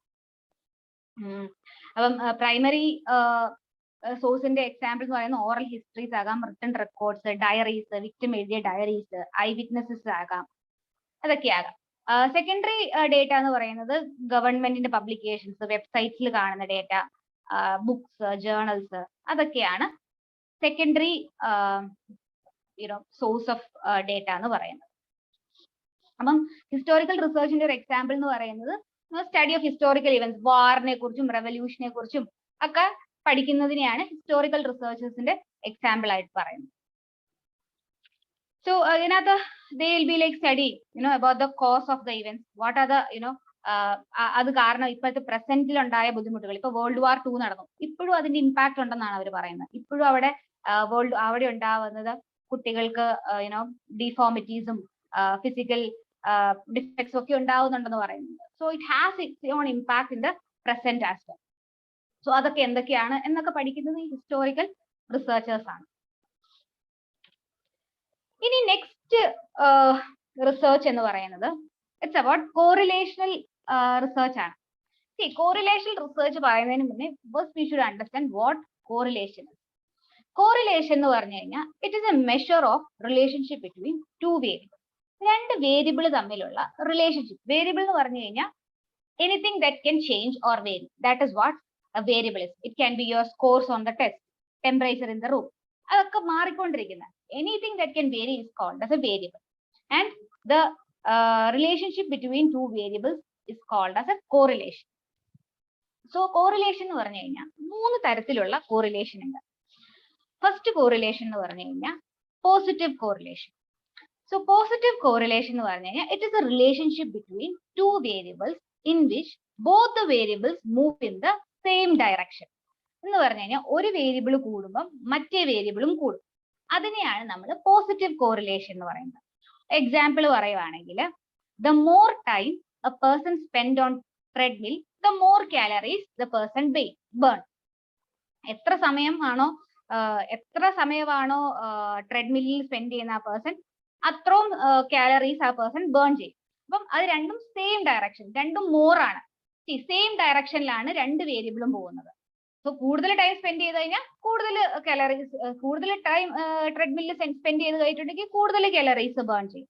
അപ്പം രണ്ടും it's going in the same direction. Both the variables are going in the same direction. രണ്ടും കൂടുവാണ് ചെയ്യുന്നത്. അപ്പം രണ്ടും കൂടുവാണെങ്കിൽ we can call it a positive. രണ്ട് വേരിയബിളും കൂടുവാണെങ്കിൽ, both the variable is increasing, we can call it as a positive correlation. When both the variables are decreasing, then also we can call it as a positive correlation. ഇപ്പം ഇപ്പം ഒരു example പറയുവാണെങ്കിൽ demand of the product കുറഞ്ഞു, അത് demand of the product decreases, the price also decreases, the price of the product also decreases. അതും ഒരു positive correlation ആണ്. So positive കോറിലേഷനകത്ത് both the variable should move in the same direction എന്നേ പറയുന്നുള്ളൂ. അത് ഒന്നെങ്കിൽ രണ്ട് വേരിയബിളും കൂടുന്നതാകാം, അല്ലെങ്കിൽ രണ്ട് വേരിയബിൾ കുറയുന്നതുമാകാം. ഒന്നെങ്കിൽ രണ്ട് വേരിയബിൾ കൂടുന്നതാകാം, രണ്ട് വേരിയബിൾ കുറയുന്നതുമാകാം. കൂടുന്നത് മാത്രമല്ല പോസിറ്റീവ് കോറിലേഷൻ എന്ന് പറയുന്നത്. അപ്പം നമ്മൾ പറഞ്ഞു രണ്ട് വേരിയബിൾ കുറയുവാണെങ്കിലും അതിനെ പോസിറ്റീവ് കോറിലേഷൻ പറയും. ഒരു പ്രൊഡക്റ്റിന്റെ ഡിമാൻഡ് കുറഞ്ഞു, അത് കാരണം തന്നെ ഡിമാൻഡ് കുറഞ്ഞു, പ്രൈസും കുറഞ്ഞു. അപ്പൊ അതിനെയും നമുക്ക് പോസിറ്റീവ് കോറിലേഷൻ എന്ന് വിളിക്കാം. പിന്നെ വരുന്നത് നെഗറ്റീവ് കോറിലേഷൻ. നെഗറ്റീവ് കോറിലേഷൻ എന്ന് പറയുമ്പോൾ it is relationship between variable in which an increase in one variable is associated with decrease in another variable. So ഇവിടെ ഒരു വേരിയബിൾ കൂടിയപ്പം മറ്റേ വേരിയബിൾ കുറഞ്ഞു. അതിനെയാണ് നെഗറ്റീവ് കോറിലേഷൻ എന്ന് പറയുന്നത്. അപ്പൊ ഒരു എക്സാമ്പിൾ പറയണ, as smoking goes up life expectancy come down. Smoking കൂടിയപ്പം ലൈഫ് എക്സ്പെക്ടൻസി താന്നു. അതിനെയാണ് നമ്മൾ നെഗറ്റീവ് കോറിലേഷൻ എന്ന് പറയുന്നത്. പിന്നെ സീറോ കോറിലേഷൻ ആണ്. when there is no relationship between two variables. Variables തമ്മിൽ റിലേഷൻഷിപ്പേ ഇല്ലെങ്കിൽ അതിനെ നമ്മൾ സീറോ കോറിലേഷൻ എന്ന് വിളിക്കാം. The strength of the relationship will be determined by the actual number itself. That number will always range between +1 to -1. See, ഇവിടെ correlation നെ നമ്മൾ represent ചെയ്യുന്നത് is represented with the help of a number. And that particular number is called as correlation coefficient. അതിനെ നമ്മൾ represent ചെയ്യുന്നത് small r ആയിട്ടാണ് represent ചെയ്യുന്നത്. So correlation coefficient എന്ന് പറഞ്ഞു കഴിഞ്ഞാൽ a number that represents the strength and direction of a relationship existing between two variables. അതിനെയാണ് നമ്മൾ correlation coefficient എന്ന് പറയുന്നത്. See, ഈ correlation coefficient നമുക്ക് രണ്ട് കാര്യങ്ങളാണ് മനസ്സിലാക്കാൻ പറ്റുന്നത്. ഇപ്പൊ ഞാൻ പറയുവാണ് r is equal to +0.7 എന്ന് പറഞ്ഞു കഴിഞ്ഞിട്ടുണ്ടെങ്കിൽ നമുക്ക് രണ്ട് കാര്യങ്ങൾ അതിനകത്ത് മനസ്സിലാക്കാം. ഏതൊക്കെയാണ് രണ്ട് കാര്യങ്ങൾ? ഒന്ന് സ്ട്രെങ്ത് ഓഫ് ദ റിലേഷൻഷിപ്പും രണ്ട് ഡയറക്ഷൻ ഓഫ് ദ റിലേഷൻഷിപ്പും. ഡയറക്ഷൻ എങ്ങനെയാണ്? പ്ലസ് എന്ന് പറയുന്ന ചിഹ്നത്തിൽ നിന്നാണ് നമുക്ക് ഡയറക്ഷൻ മനസ്സിലാവുന്നത്.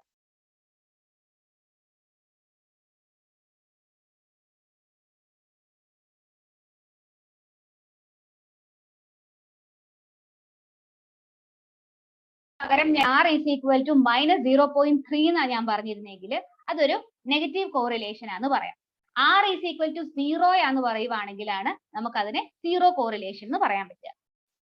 ഓക്കെ, അപ്പം അതാണ് ഡയറക്ഷൻ മനസ്സിലാക്കുന്നത്. അങ്ങനെയാണ് നമ്മൾ ഡയറക്ഷൻ ഓഫ് ദ റിലേഷൻഷിപ്പ് മനസ്സിലാക്കുന്നത്. ഇനി നമുക്ക് മനസ്സിലാക്കാൻ പറ്റുന്നത് സ്ട്രെങ്ത് ഓഫ് ദ റിലേഷൻഷിപ്പ് ആണ്. സ്ട്രെങ്തിനെ നമുക്ക് എങ്ങനെ മനസ്സിലാക്കാന്ന് ചോദിച്ചു കഴിഞ്ഞിട്ടുണ്ടെങ്കിൽ ഈ ഒരു ടേബിൾ നോക്കണം. ഇതിനകത്ത് if r is less than 0.03 or r is less than -0.03 ആണെങ്കിൽ then we can call it as a weak correlation. r is less than 0.7 ആണ്, is less than -0.07 ആണ് എന്നുണ്ടെങ്കിൽ അതിനെ moderate correlation. ഇനി r is ഇപ്പൊ 0.7 to 0.9 എന്ന് പറയുവാണെങ്കിൽ അതിനെ സ്ട്രോങ് കോറിലേഷൻ ആണെന്ന് പറയാം. ഇപ്പൊ -0.7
ഹലോ,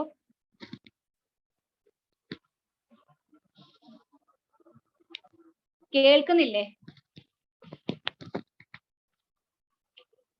ഇപ്പൊ കേൾക്കുന്നുണ്ട്.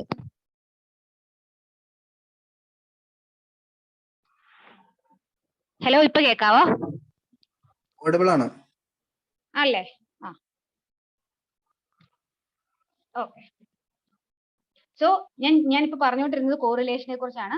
So correlation it is a measure of relationship between two variables variable എന്ന് പറഞ്ഞു കഴിഞ്ഞാൽ anything that can vary, that is what variable is. അപ്പം വേരിയബിളിനകത്ത് ഇപ്പൊ നിങ്ങളുടെ സ്കോർസ് നിങ്ങൾക്ക് കിട്ടുന്ന മാർക്ക് അതിനെ ഒരു വേരിയബിൾ ആയിട്ട് കൺസിഡർ ചെയ്യാം. നിങ്ങളുടെ IQ സ്കോർ അതൊരു വേരിയബിൾ ആണ്. അപ്പൊ anything, so temperature in the room, anything that can vary is called as a variable. മൂന്ന് തരത്തിലുള്ള കോറിലേഷൻ ഉണ്ട്. പോസിറ്റീവ് കോറിലേഷൻ എന്ന് പറഞ്ഞാൽ രണ്ട് വേരിയബിളും both the variable should move in the same direction. It can move upward or it can move downward. അപ്പോൾ രണ്ട് വേരിയബിളും കൂടാം, രണ്ട് വേരിയബിളും കുറയുകയും ചെയ്യും. രണ്ടിനെ നമ്മൾ പോസിറ്റീവ് കോറിലേഷൻ എന്നാണ് വിളിക്കുന്നത്. ഒരു വേരിയബിൾ കൂടുകയും മറ്റേ വേരിയബിൾ കുറയുകയും ചെയ്യുമ്പോൾ അതിനെ നമ്മൾ നെഗറ്റീവ് കോറിലേഷൻ എന്ന് വിളിക്കും. പിന്നെ when there is no relationship between two variables, at that time we call it as zero correlation. Strength of the correlation range എങ്ങനെ വരുന്നതെന്ന് വെച്ച് കഴിഞ്ഞാൽ -1 to +1 ആണ്. Correlation coefficient എന്ന് പറഞ്ഞു കഴിഞ്ഞാൽ the number that represent the strength and direction of the relationship between two variables. So correlation coefficient നമുക്ക് രണ്ട് കാര്യങ്ങൾ മനസ്സിലാക്കാം. ആ R വാല്യൂ കാണുമ്പോൾ നിങ്ങൾക്ക് രണ്ട് കാര്യങ്ങൾ മനസ്സിലാക്കണം. ഒന്ന് സ്ട്രെങ്ത് ഓഫ് ദ റിലേഷൻഷിപ്പും രണ്ട് ഡയറക്ഷൻ ഓഫ് ദ റിലേഷൻഷിപ്പ്. അപ്പൊ R is equal to 0.3 വന്നതെന്ന് വെച്ചോ, അപ്പം നമുക്ക് മനസ്സിലാക്കാം it is A positive correlation ആണെന്ന് മനസ്സിലാക്കാം, മോഡറേറ്റ് റിലേഷൻഷിപ്പ് ആണെന്ന് മനസ്സിലാക്കാം. So that is what this correlation coefficient correlation. ഇനി നമ്മൾ കോറിലേഷൻ മെത്തേഡിലോട്ടാണ് പോകുന്നത്. കോറിലേഷൻ മെത്തേഡ് എന്ന് പറയുമ്പോൾ it is A research method in which researcher attempts to determine whether and to what extent different variables are related to each other. എത്രത്തോളം രണ്ട് variables related ആണ്. Whether it helps us to understand whether two variables are related, രണ്ട് variables related ആണോ നമുക്ക് മനസ്സിലാക്കാൻ പറ്റും. In case related ആണെങ്കിൽ എത്രത്തോളം അതിന്റെ സ്ട്രെങ്ത് മനസ്സിലാക്കാൻ പറ്റുമെന്ന് നമ്മൾ പറഞ്ഞില്ലേ. എത്രത്തോളം വെദർ ഇറ്റ് ഇസ് ഭയങ്കര ഹൈ സ്ട്രെങ്തോടെ റിലേറ്റഡ് ആണോ, ഹൈലി റിലേറ്റഡ് ആണോ, അത് മോഡറേറ്റ്ലി ആണോ റിലേറ്റഡ്, വീക്ക് ആയിട്ടാണോ റിലേറ്റഡ് എന്നൊക്കെ നമുക്ക് മനസ്സിലാക്കാൻ പറ്റും കോറിലേഷൻ മെത്തേഡ് കൂടെ. ഇതിനകത്ത് ഒരു കാര്യം നോട്ട് ചെയ്യുന്നത്, it does not determine cause effect relationship എന്ന് പറഞ്ഞു കഴിഞ്ഞു കഴിഞ്ഞാൽ ഇത് കോസ് ഇഫക്റ്റ് റിലേഷൻഷിപ്പ് ഉണ്ടാക്കില്ല എന്ന് പറഞ്ഞു. ഇപ്പൊ നമ്മൾ ഇവിടെ ഒരു എക്സാമ്പിൾ പറഞ്ഞിരുന്നു, as smoking goes up life expectancy goes down. അപ്പം ഇവിടെ സ്മോക്കിംഗ് കൂടിയത് കാരണമാണ് ലൈഫ് എക്സ്പെക്ടൻസി കുറഞ്ഞത് എന്ന് നമുക്ക് കോറിലേഷൻ വാല്യൂല് മനസ്സിലാക്കാൻ പറ്റില്ല. ഈ സ്മോക്കിംഗ് കാരണമാണ് ഇവിടെ ലൈഫ് എക്സ്പെക്ടൻസി കുറഞ്ഞത് എന്ന് നമുക്ക് പറയാൻ പറ്റില്ല കോറിലേഷൻ വാല്യൂവും കൊണ്ട്. അത് എന്തുകൊണ്ടാണെന്ന് നമ്മൾ ഇനി കാണാൻ പോകുന്നത്. അതാണ് ഇത് പറയുന്നത്, it does not determine cause effect relationship. ഇന്ന വേരിയബിൾ കാരണമാണ്, ഇന്ന വേരിയബിളിന് ഇന്നിപ്പോ സ്മോക്കിംഗ് കാരണമാണ്, സ്മോക്കിംഗ് കൂടുതൽ കാരണമാണ് ലൈഫ് എക്സ്പെക്ടൻസി കുറഞ്ഞത് എന്ന് നമുക്ക് കോറിലേഷനിൽ കൂടെ മനസ്സിലാക്കാൻ പറ്റില്ല. Correlation by itself cannot be used to prove causation. അത് എന്തുകൊണ്ടാണെന്ന് ചോദിച്ചു കഴിഞ്ഞിട്ടുണ്ട്, ഇത് കോസ് ചെയ്യുന്നത് ഇത് കാരണമാണ് ഇത് സംഭവിക്കുന്നത് എന്ന് നമുക്ക് കോറിലേഷനിൽ കൂടെ പറയാൻ പറ്റില്ല. എന്തുകൊണ്ട് പറയാൻ പറ്റില്ല എന്ന് ചോദിച്ചു കഴിഞ്ഞിട്ടുണ്ടെങ്കിൽ, ഈ രണ്ട് വേരിയബിളും കോറിലേഷനിൽ കൂടെ നമ്മൾ പറയുന്ന ഒരു കാര്യം എന്ന് പറയുന്നത്, ഈ രണ്ട് വേരിയബിൾ റിലേറ്റഡ് ആണെന്ന് പറയുന്നുണ്ട്. പക്ഷെ ഇത് കാരണമാണ് ഈ മറ്റേ വേരിയബിൾ ഒക്കർ ചെയ്യുന്നത് നമ്മൾ പറയുന്നില്ല. ഇവിടെ പറയുന്നത് just because two variables are related to each other, researchers cannot assume that one of them causes the other variable to occur. See, ഒരു വേരിയബിൾ കാരണമാണ് മറ്റേ വേരിയബിൾ ഒക്കർ ചെയ്തതെന്ന് നമുക്ക് പറയാൻ പറ്റില്ല. ഒരു പക്ഷേ ഈ കംപ്ലീറ്റ്ലി ഒരു തേർഡ് വേരിയബിൾ കാരണമായിരിക്കാം ഈ ഒരു വേരിയബിൾ ഉണ്ടായത് എന്ന് പറഞ്ഞു കഴിഞ്ഞാൽ, നമ്മളിപ്പം ഈ സിഗരറ്റ് സ്മോക്കിങ്ങിന്റെ ലൈഫ് എക്സ്പെക്ടൻസിയുടെ എക്സാമ്പിൾ എടുത്തു കഴിഞ്ഞാൽ, പീപ്പിൾ ഇപ്പം സ്മോക്ക് ചെയ്യുന്ന ആൾക്കാരുടെ ലൈഫ് എക്സ്പെക്ടൻസി കുറയുന്നുണ്ട്. അപ്പൊ നമ്മളിവിടെ പറയുന്നത് എന്താണ്, സ്മോക്ക് ചെയ്ത കാരണമാണ് ലൈഫ് എക്സ്പെക്ടൻസി കുറഞ്ഞത് എന്ന് നമുക്ക് കോറിലേഷനിൽ കൂടെ പറയാൻ പറ്റില്ലെന്നാണ് നമ്മൾ പറയുന്നത്. അത് എന്തുകൊണ്ട് പറയാൻ പറ്റില്ല? കാരണം ഈ സ്മോക്ക് ചെയ്ത ആൾക്കാർ ഒരു പക്ഷേ അവര് they are eating unhealthy food, അവർ കിട്ടുന്ന എല്ലാം അവരങ്ങനെ they are leading a sedentary life style, അവർ അൺഹെൽത്തി ഫുഡാണ് കഴിക്കുന്നത്, അവർ ദേ ഡോണ്ട് എക്സസൈസ്, അതൊക്കെ കാരണവും ഈ ലൈഫ് എക്സ്പെക്ടൻസി കുറയാം. അപ്പൊ സ്മോക്കിംഗ് കാരണമാണ് ലൈഫ് എക്സ്പെക്ടൻസി കുറഞ്ഞത് എന്ന് നമുക്ക് കോറിലേഷണൽ മെത്തേഡിൽ കൂടെ മനസ്സിലാക്കാൻ പറ്റില്ല. അതാണ് പറയുന്നത്. അപ്പൊ it could be completely because of different variables. ഒരു കംപ്ലീറ്റ്ലി ഒരു തേർഡ് വേരിയബിൾ കാരണമാകാം ഈ ഒരു ലൈഫ് എക്സ്പെക്ടൻസി കുറഞ്ഞത്, ഈ ഇങ്ങനെ ഒരു കാര്യം സംഭവിക്കുന്നത്. അല്ലാതെ സിഗരറ്റ് സ്മോക്കിംഗ് കാരണം ആണ് ലൈഫ് എക്സ്പെക്ടൻസി കുറഞ്ഞത് എന്ന് നമുക്ക് കോറിലേഷൻ മെത്തേഡിൽ കൂടെ മനസ്സിലാക്കാൻ പറ്റില്ല. അതാണ് അതാണ് പറയുന്നത് it does not determine cause effect relationship എന്ന് പറയുന്നതും correlation by itself cannot be used to prove causation എന്ന് പറയാൻ കാരണം. ഈ ഒരു കോൺസെപ്റ്റ് ക്ലിയർ ആണോ?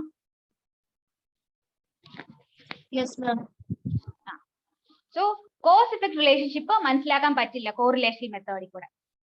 ഓക്കെ, ഇനി ഒരു ടേം ഉണ്ട് ഇതിനകത്ത്, that is called scatter plot.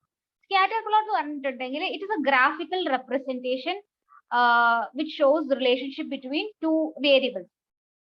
ഇപ്പം ഇതിനകത്ത് നിങ്ങൾക്ക് കാണാം, ഈ പിക്ചറിനകത്ത് നിങ്ങൾക്ക് കാണാം, ഇവിടെ ഒരു പെർഫെക്റ്റ് പോസിറ്റീവ് കോറിലേഷൻ ആണെങ്കിൽ ഇപ്പൊ രണ്ട് വേരിയബിളും തമ്മിൽ +1 ആണ് കോറിലേഷൻ, കോറിലേഷൻ കോഎഫിഷ്യന്റ് വന്നിരിക്കുന്ന +1 ആണെങ്കിൽ ഗ്രാഫ് വരുന്നത് ഇങ്ങനെയായിരിക്കും. ഇപ്പം മോഡറേറ്റ് ആയിട്ടുള്ള പോസിറ്റീവ് കോറിലേഷൻ ആണെങ്കിൽ ഗ്രാഫ് ഇങ്ങനെയായിരിക്കും വരിക. കോറിലേഷനേ ഇല്ലെങ്കിൽ ഇങ്ങനെ സ്കാറ്റേർഡ് ആയിട്ടായിരിക്കും ഈ പോയിന്റ്സ് എല്ലാം വരിക. പിന്നെ പെർഫെക്റ്റ് നെഗറ്റീവ് കോറിലേഷൻ ആണെങ്കിൽ it is A linear relationship ആയിരിക്കും, ഇത് ഡൗൺവേർഡ് ലീനിയർ റിലേഷൻഷിപ്പ് ആയിരിക്കും. ഇവിടെ perfect positive correlation it was upward linear relationship. പക്ഷെ ഇവിടെ പെർഫെക്റ്റ് നെഗറ്റീവ് കോറിലേഷൻ വന്നപ്പം ഇറ്റ് ഈസ് എ ഡൗൺവേർഡ് ആയിട്ടുള്ള ലീനിയർ റിലേഷൻഷിപ്പാണ് കാണിക്കുന്നത്.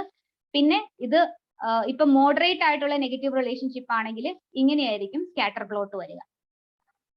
Okay, that is what. So എപ്പോഴും പെർഫെക്റ്റ് പോസിറ്റീവ് കോറിലേഷൻ ആണ് എപ്പോഴും നല്ലതെന്ന് പറയാം. പക്ഷെ അങ്ങനെ ഒരു പെർഫെക്റ്റ് രണ്ട് വേരിയബിൾ തമ്മിൽ അങ്ങനെ ഒരു പെർഫെക്റ്റ് പോസിറ്റീവ് കോറിലേഷൻ ഒക്കെ കിട്ടാനുള്ള ചാൻസസ് ഒക്കെ വെരി ലെസ് ആണ്, because we deal with human variables. അത് കാരണം തന്നെ അങ്ങനെ ഒരു പെർഫെക്റ്റ് കോറിലേഷൻസ് ഒക്കെ കിട്ടുക എന്ന് പറയുന്നത് കിട്ടത്തില്ല, കിട്ടാനുള്ള ഒരു ചാൻസസും ഇല്ല. If you are doing it in a genuine way you will not get. So that is what it is. ഇനി വേറൊരു റിസർച്ച് എന്ന് പറയുന്നത് it is about experimental research. Experimental research എന്ന് പറഞ്ഞു കഴിഞ്ഞിട്ടുണ്ടെങ്കിൽ it's a research method in which researchers systematically alters one or more variable in order to determine whether such changes influence some aspect of a behavior. So ഈ experimental researchനകത്ത് എന്താ സംഭവിക്കുന്നത് വെച്ചിട്ടുണ്ടെങ്കിൽ the researcher manipulates or alter one variable, എന്നിട്ട് മറ്റേ വേരിയബിളിൽ എന്ത് effect ഉണ്ടായി എന്ന് നോക്കും. ഒരു വേരിയബിളിനെ മാനിപ്പുലേറ്റ് ചെയ്യും, മറ്റേ വേരിയബിളിൽ ഈ മാനിപ്പുലേഷൻ കാരണം എന്ത് എഫക്റ്റ് ഉണ്ടായി എന്ന് നോക്കും. അതിനെയാണ് ഈ എക്സ്പെരിമെന്റൽ മെത്തേഡ് എന്ന് പറയുന്നത്. എക്സ്പെരിമെന്റർ മാനിപ്പുലേറ്റ് ചെയ്യുന്ന വേരിയബിളിനെ ഇൻഡിപെൻഡന്റ് വേരിയബിൾ എന്നും എഫക്റ്റ് കാണുന്ന വേരിയബിളിനെ ഡിപെൻഡന്റ് വേരിയബിൾ എന്നും പറയും. അപ്പം ഇവിടെ ഈ experimentation cause and effect relationship determine ചെയ്യാൻ ഹെൽപ്പ് ചെയ്യും. കോറിലേഷൻ മെത്തേഡിൽ കോസ് ഇഫക്റ്റ് റിലേഷൻഷിപ്പ് ഡിറ്റർമൈൻ ചെയ്യാൻ പറ്റില്ലെന്ന് നമ്മൾ പറഞ്ഞെങ്കിൽ experimental method, with the help of experimental method you can determine cause effect relationship. Appam you manipulate one variable and you try to see the change, see what kind of changes occur in the other variable. So oru manipulate cheyna variable ne independent variable ennum aa change edu variable aanu occur cheyyunnathu aa variable ne nammal dependent variable ennum vilikkum. Okay, ഇതിനകത്ത് ഈ experimental research ചെയ്യുമ്പോൾ പൊതുവെ രണ്ട് ഗ്രൂപ്പുകൾ ഉണ്ടാവും. ഒരു group is called experimental group, മറ്റേ ഗ്രൂപ്പിന് പറയുന്ന പേര് കൺട്രോൾ ഗ്രൂപ്പ് എന്നാണ്. എക്സ്പെരിമെന്റൽ ഗ്രൂപ്പ് എന്ന് പറഞ്ഞു കഴിഞ്ഞാൽ any group participating in a research that receives treatment. അപ്പം നമ്മുടെ the manipulation implemented by the experimenter. അപ്പൊ ട്രീറ്റ്മെന്റ് കിട്ടുന്ന ഗ്രൂപ്പിനെ എക്സ്പെരിമെന്റൽ ഗ്രൂപ്പ് എന്നും കൺട്രോൾ ഗ്രൂപ്പ് എന്ന് പറഞ്ഞു കഴിഞ്ഞാൽ any group participating in experiment that receives no treatment. Treatment കിട്ടാത്ത ഗ്രൂപ്പിനെ കൺട്രോൾ ഗ്രൂപ്പ് എന്ന് പറയും. അപ്പം ഇപ്പൊ നിങ്ങൾക്ക് you wanted to study the life skill, ഇപ്പം ഒരു അണ്ടർ പ്രിവിലേജ്ഡ് ആയിട്ടുള്ള ആൾക്കാരുടെ ലൈഫ് സ്കില്ലിനെ കുറിച്ച് പറയാം, അണ്ടർ പ്രിവിലേജ് ചിൽഡ്രനിലെ ലൈഫ് സ്കില്ലിനെ കുറിച്ച് പഠിക്കാം. അപ്പൊ നിങ്ങൾ എന്ത് ചെയ്യും, ഒരു ഗ്രൂപ്പ് ഓഫ് ആൾക്കാർക്ക്, ഒരു ഗ്രൂപ്പ് ഓഫ് അണ്ടർ പ്രിവിലേജ് സ്റ്റുഡൻസിന് നിങ്ങൾ എന്ത് ചെയ്യും, അണ്ടർ പ്രിവിലേജ് ചിൽഡ്രന് നിങ്ങൾ ലൈഫ് സ്കിൽ ട്രെയിനിങ് കൊടുക്കും. മറ്റേ ഗ്രൂപ്പ് ഓഫ് ചിൽഡ്രന് you will not give life skill training. അപ്പം ഇവിടെ ട്രീറ്റ്മെന്റ് കൊടുക്കുന്ന ഗ്രൂപ്പിനെ നമ്മൾ എന്ത് വിളിക്കും, എക്സ്പെരിമെന്റൽ ഗ്രൂപ്പ് എന്ന് വിളിക്കും. കൺട്രോൾ ഗ്രൂപ്പ് എന്ന് പറഞ്ഞാൽ എന്താണ്, the one who do not got the life skill training, അതിനെ നമ്മൾ കൺട്രോൾ ഗ്രൂപ്പ് എന്ന് വിളിക്കും. സോ ഇതാണ് എക്സ്പെരിമെന്റൽ ഗ്രൂപ്പും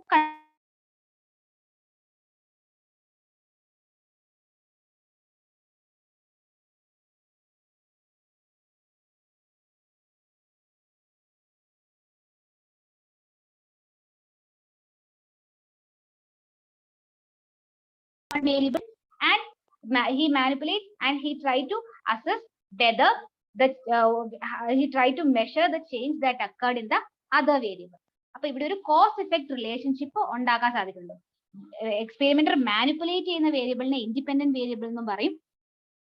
എക്സ്പെരിമെന്റർ ഏത് വേരിയബിളിനെയാണോ മെഷർ ചെയ്യുന്നത് അല്ലെങ്കിൽ ഏത് വേരിയബിളിലാണോ ചേഞ്ച് ഉണ്ടായത് ആ വേരിയബിളിനെ ഡിപെൻഡന്റ് വേരിയബിൾ എന്നും പറയും.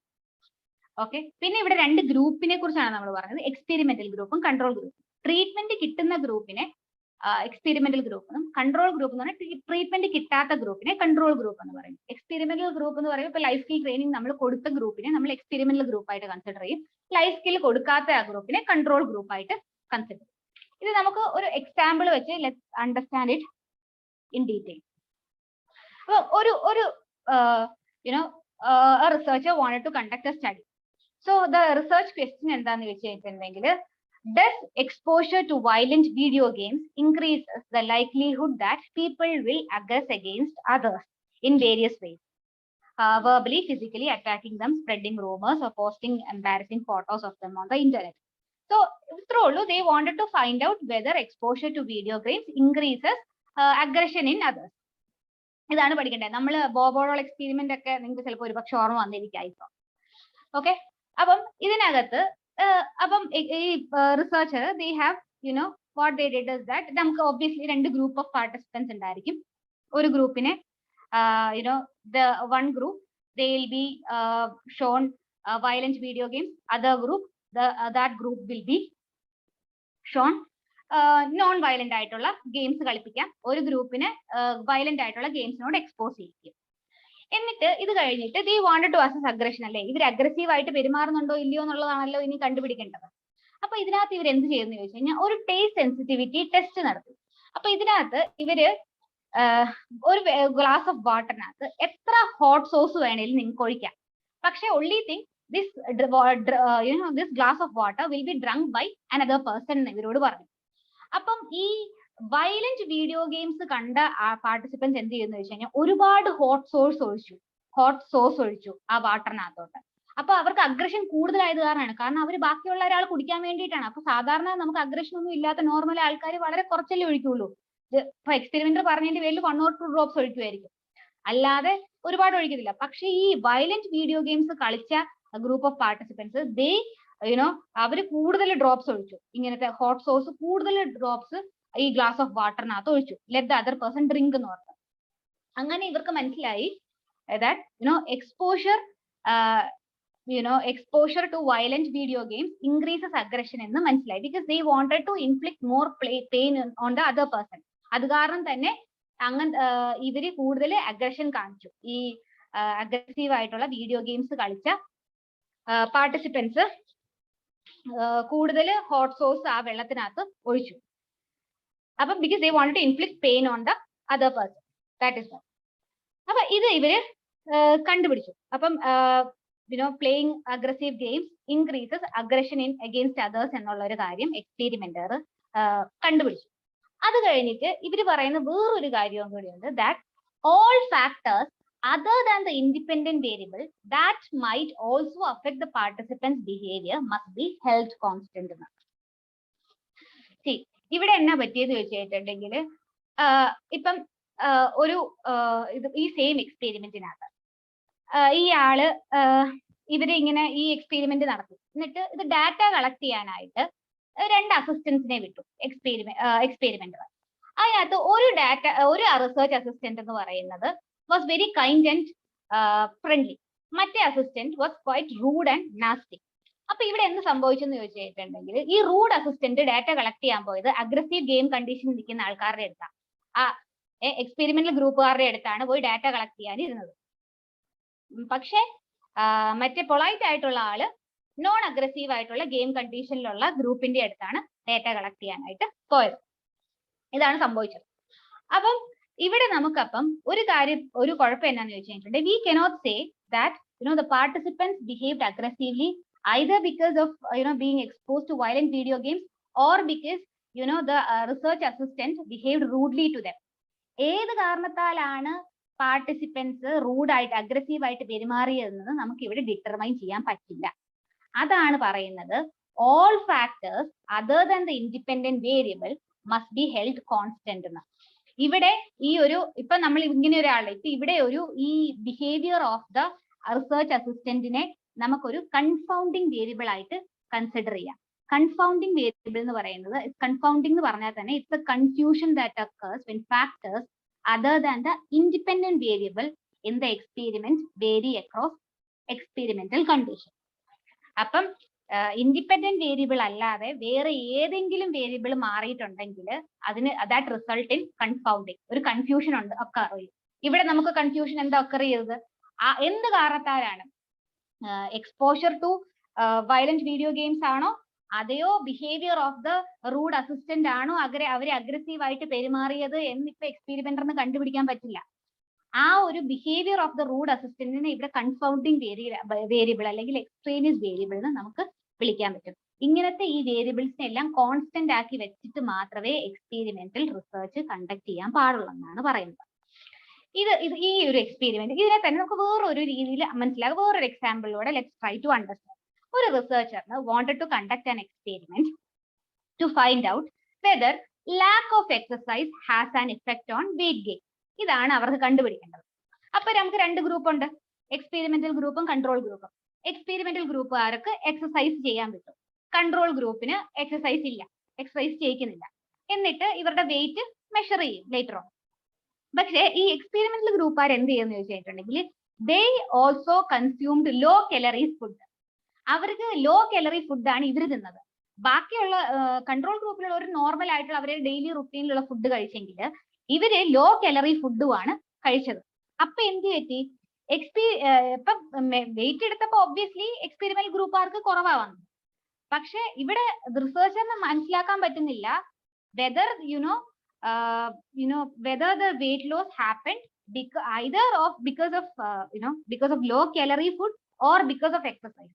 ഏത് കാരണത്താലാണ്, എന്തിന്റെ കാരണത്താലാണ് വെയിറ്റ് കുറഞ്ഞത്, വെയിറ്റ് ലോസ് ഉണ്ടായതെന്ന് എക്സ്പെരിമെന്ററിന് റിസർച്ചറിന് കണ്ടുപിടിക്കാൻ പറ്റിയില്ല.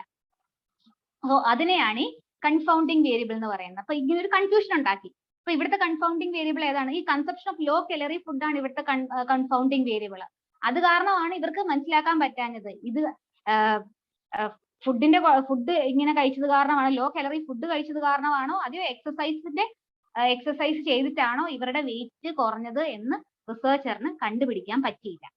അതാണ് ഈ അപ്പം ഇവിടെ എന്താ ചെയ്യാൻ പറ്റുക? എക്സ്പെരിമെന്റർ ഇങ്ങനെ എക്സ്പെരിമെന്റ്സ് നടത്തുമ്പം what they should do, they should make sure that all the variables other than the independent variable should be held constant എന്നുള്ള കാര്യം ഇവര് എക്സ്പെരിമെന്ററിന്റെ മൈൻഡിൽ എപ്പോഴും ഉണ്ടായിരിക്കണം. ഇല്ലെങ്കിൽ അത് റിസൾട്ടിനെ that will hamper the result altogether. So that is what this experimental method is and confounding variables. Is it clear? Clear ആണോ?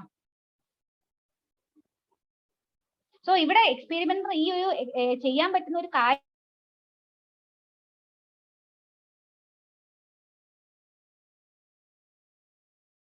ആ സെയിം ഫുഡ് തന്നെയായിരിക്കണം എക്സ്പെരിമെന്റൽ ഗ്രൂപ്പുകാരും കഴിക്കുന്നത്. അപ്പൊ ഫുഡിന് ഒരു മോണിറ്ററിംഗ് റിസർച്ചറിന്റെ ഭാഗത്തുനിന്ന് ഉണ്ടായിരിക്കണം. എങ്കിൽ മാത്രമേ പ്യുവർലി എക്സസൈസ് കാരണമാണ് വെയിറ്റ് ലോസ് ഉണ്ടായതെന്ന് പറയാൻ പറ്റുള്ളൂ. അപ്പം ആ ഒരു ഫാക്ടർ എന്തൊക്കെ എക്സ്ട്രേനിയസ് ആയിട്ടുള്ള വേരിയബിൾസ് ഉണ്ടോ, എന്തൊക്കെ ഇങ്ങനത്തെ കൺഫൗണ്ടിങ് വേരിയബിൾസ് ഉണ്ടോ, അതിനെ എല്ലാം കൺട്രോളിൽ നിർത്തി വേണം ഇങ്ങനത്തെ എക്സ്പെരിമെന്റൽ മെത്തേഡ് റിസർച്ചിൽ അങ്ങനത്തെ ആ ഒരു controlling is highly essential. Is it clear? Yes, ma'am. Okay.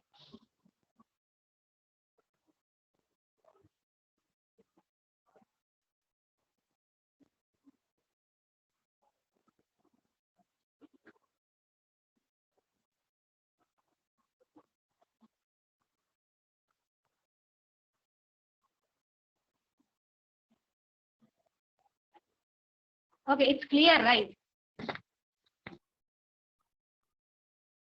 Yes, ma'am. Okay.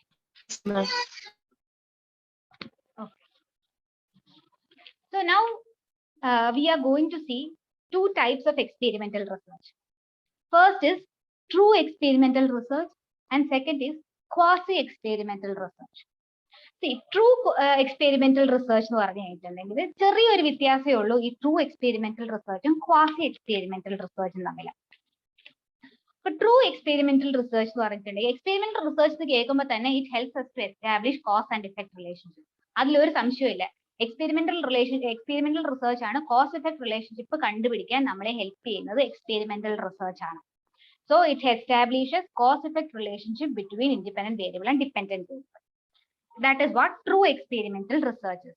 പിന്നെ ട്രൂ എക്സ്പെരിമെന്റൽ റിസർച്ചിന്റെ വേറൊരു ക്യാരക്ടറിസ്റ്റിക് എന്താണെന്ന് വെച്ച് കഴിഞ്ഞാൽ the participants are randomly assigned to experimental and control group, which means participants have an equal chance of getting into any of the experimental group. നമുക്ക് രണ്ട് group ഉണ്ടെന്ന് അറിയാലോ, experimental ഗ്രൂപ്പും കൺട്രോൾ ഗ്രൂപ്പും. അപ്പം പാർട്ടിസിപ്പൻസിനെ റാൻഡംലി അസൈൻ ചെയ്യും എക്സ്പെരിമെന്റൽ ഗ്രൂപ്പിലോട്ടോ കൺട്രോൾ ഗ്രൂപ്പിലോട്ടോ. അതിനെയാണ് നമ്മൾ ട്രൂ എക്സ്പെരിമെന്റൽ റിസർച്ച് എന്ന് പറയുന്നത്. ക്വാസി എക്സ്പെരിമെന്റൽ റിസർച്ച് എന്ന് പറഞ്ഞാൽ ക്വാസിയുടെ മീനിങ് തന്നെ റിസംബ്ലൻസ് എന്നാണ്. അപ്പൊ ക്വാസി എക്സ്പെരിമെന്റൽ റിസർച്ചിനകത്ത് സംഭവിക്കുന്നത് എന്താണെന്ന് വെച്ചിട്ടുണ്ടെങ്കിൽ ഇത് participants are not randomly assign to experimental and control group. So ഇവിടെ റാൻഡംലി അസൈൻ ചെയ്യുന്നില്ല. ഇവിടെ ഈ ഒരു element of randomization is missing in quasi experimental research. True experimental റിസർച്ചിൽ റാൻഡംലി ആണ് അസൈൻ ചെയ്യുന്നത്. പാർട്ടിസിപ്പൻസിനെ ഈ ടു ഡിഫറെന്റ് ഗ്രൂപ്പ്സ് എക്സ്പെരിമെന്റൽ ഗ്രൂപ്പിലോട്ടും കൺട്രോൾ ഗ്രൂപ്പിലോട്ടും അസൈൻ ചെയ്യുന്നത് റാൻഡംലി ആയിരിക്കും. ക്വാസി എക്സ്പെരിമെന്റൽ ഗ്രൂപ്പിൽ random assignment of participants to experimental group and control group is not there. അപ്പം ഇവിടെ ക്വാസി എക്സ്പെരിമെന്റൽ ഗ്രൂപ്പിനകത്തും it also it helps to find out the cause effect relationship between independent and dependent variable. ഇവിടെയും experimental research എന്ന് പറയുന്ന ഒരു term തന്നെ ഉണ്ടെങ്കിൽ it's mainly to establish cause effect relationship between independent and dependent variable. True എക്സ്പെരിമെന്റിനകത്തും അത് തന്നെയുണ്ട്. Experimental റിസർച്ചിനകത്തും it helps to establish cause effect relationship between independent and dependent variable. വ്യത്യാസം വരുന്നത് എവിടെയാന്ന് വെച്ച് കഴിഞ്ഞിട്ടുണ്ടെങ്കിൽ quasi experimental random assignment of participants to experimental group and control group is missing. ഇവിടെ random assignment ഉണ്ട്. Through experimental research the participants are assigned randomly to experimental and control group. എന്ന് പറഞ്ഞു കഴിഞ്ഞാൽ എല്ലാവർക്കും ഇത് കുറച്ചുകൂടെ കൺവീനിയൻസിനെ ക്വാസി എക്സ്പെരിമെന്റൽ റിസർച്ച് കൺവീനിയൻസിനെ വെച്ചിട്ട് ഒരു ഗ്രൂപ്പ് ഓഫ് പാർട്ടിസിപ്പൻസിനെ എക്സ്പെരിമെന്റൽ ഗ്രൂപ്പും കൺട്രോൾ, കാരണം എക്സ്പെരിമെന്റൽ ഗ്രൂപ്പ് നമുക്ക് ഈസിലി അവൈലബിൾ ആയിരിക്കുന്ന ഗ്രൂപ്പാണ്. കാരണം നമുക്ക് ട്രീറ്റ്മെന്റ് കൊടുക്കേണ്ട ഗ്രൂപ്പ് അല്ലേ. കൺട്രോൾ ഗ്രൂപ്പ് അത്ര ഈസിലി അവൈലബിൾ അല്ലെങ്കിലും പ്രശ്നമില്ല. അപ്പം അവിടെ ഒരു റാൻഡമൈസേഷന്റെ ഒരു മിസ്സിംഗ് വരുന്നതാണ് ഇത് തമ്മിലുള്ള വ്യത്യാസം വരുന്നത്. ക്വാസി എക്സ്പെരിമെന്റൽ റിസർച്ചിൽ റാൻഡംലി അല്ല പാർട്ടിസിപ്പൻസിനെ അസൈൻ ചെയ്യുന്നത് എക്സ്പെരിമെന്റൽ ഗ്രൂപ്പിലോട്ടും കൺട്രോൾ ഗ്രൂപ്പിലോട്ടും. That is the main difference between experimental research and true experimental research and quasi experimental research. Okay, so this is with quantitative research. Is it clear? ഞാൻ ഇനി ഏതെങ്കിലും ഒരു പാർട്ട് നിങ്ങൾക്ക് എക്സ്പ്ലെയിൻ ചെയ്ത് തരുമോ? എന്തെങ്കിലും വേണോ? You lost somewhere or you didn't understand some areas? Or if you have any kind of doubts, you can also ask me. Ma'am, psychology historical research use ചെയ്യുന്നുണ്ടോ? നമ്മൾ അധികം ചെയ്യാറില്ല ഹിസ്റ്റോറിക്കൽ റിസർച്ചസ് ഒന്നും. നമ്മൾ ബേസിക്കലി പൊതുവെ നമ്മളിവിടെ എല്ലാം ചെയ്യുന്നത് എംപിരിക്കൽ റിസർച്ചസ് ആണ് ബേസിക്കലി. പിന്നെ കോൺസെപ്ച്വൽ റിസർച്ച് ഒക്കെ ചെയ്യാം കേട്ടോ, ചെയ്യും. ഇഷ്ടമാതിരി പേപ്പേഴ്സ് ഒക്കെ ഉണ്ട്. റിസർച്ച് ആർട്ടിക്കിൾസ് ഒക്കെ എടുത്ത് നോക്കുകയാണെങ്കിൽ ഇഷ്ടമാതിരി കോൺസെപ്ച്വൽ പേപ്പേഴ്സും ഒക്കെ ഉണ്ട്. Historical is very rare. Okay, ma'am.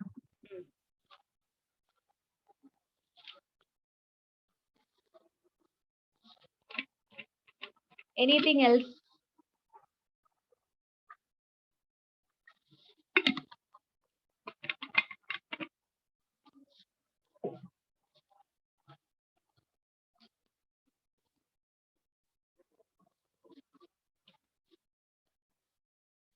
Okay, I hope this experimental research is clear. അതാണ് എപ്പോഴും കൺഫ്യൂസിങ് വരുന്നത്.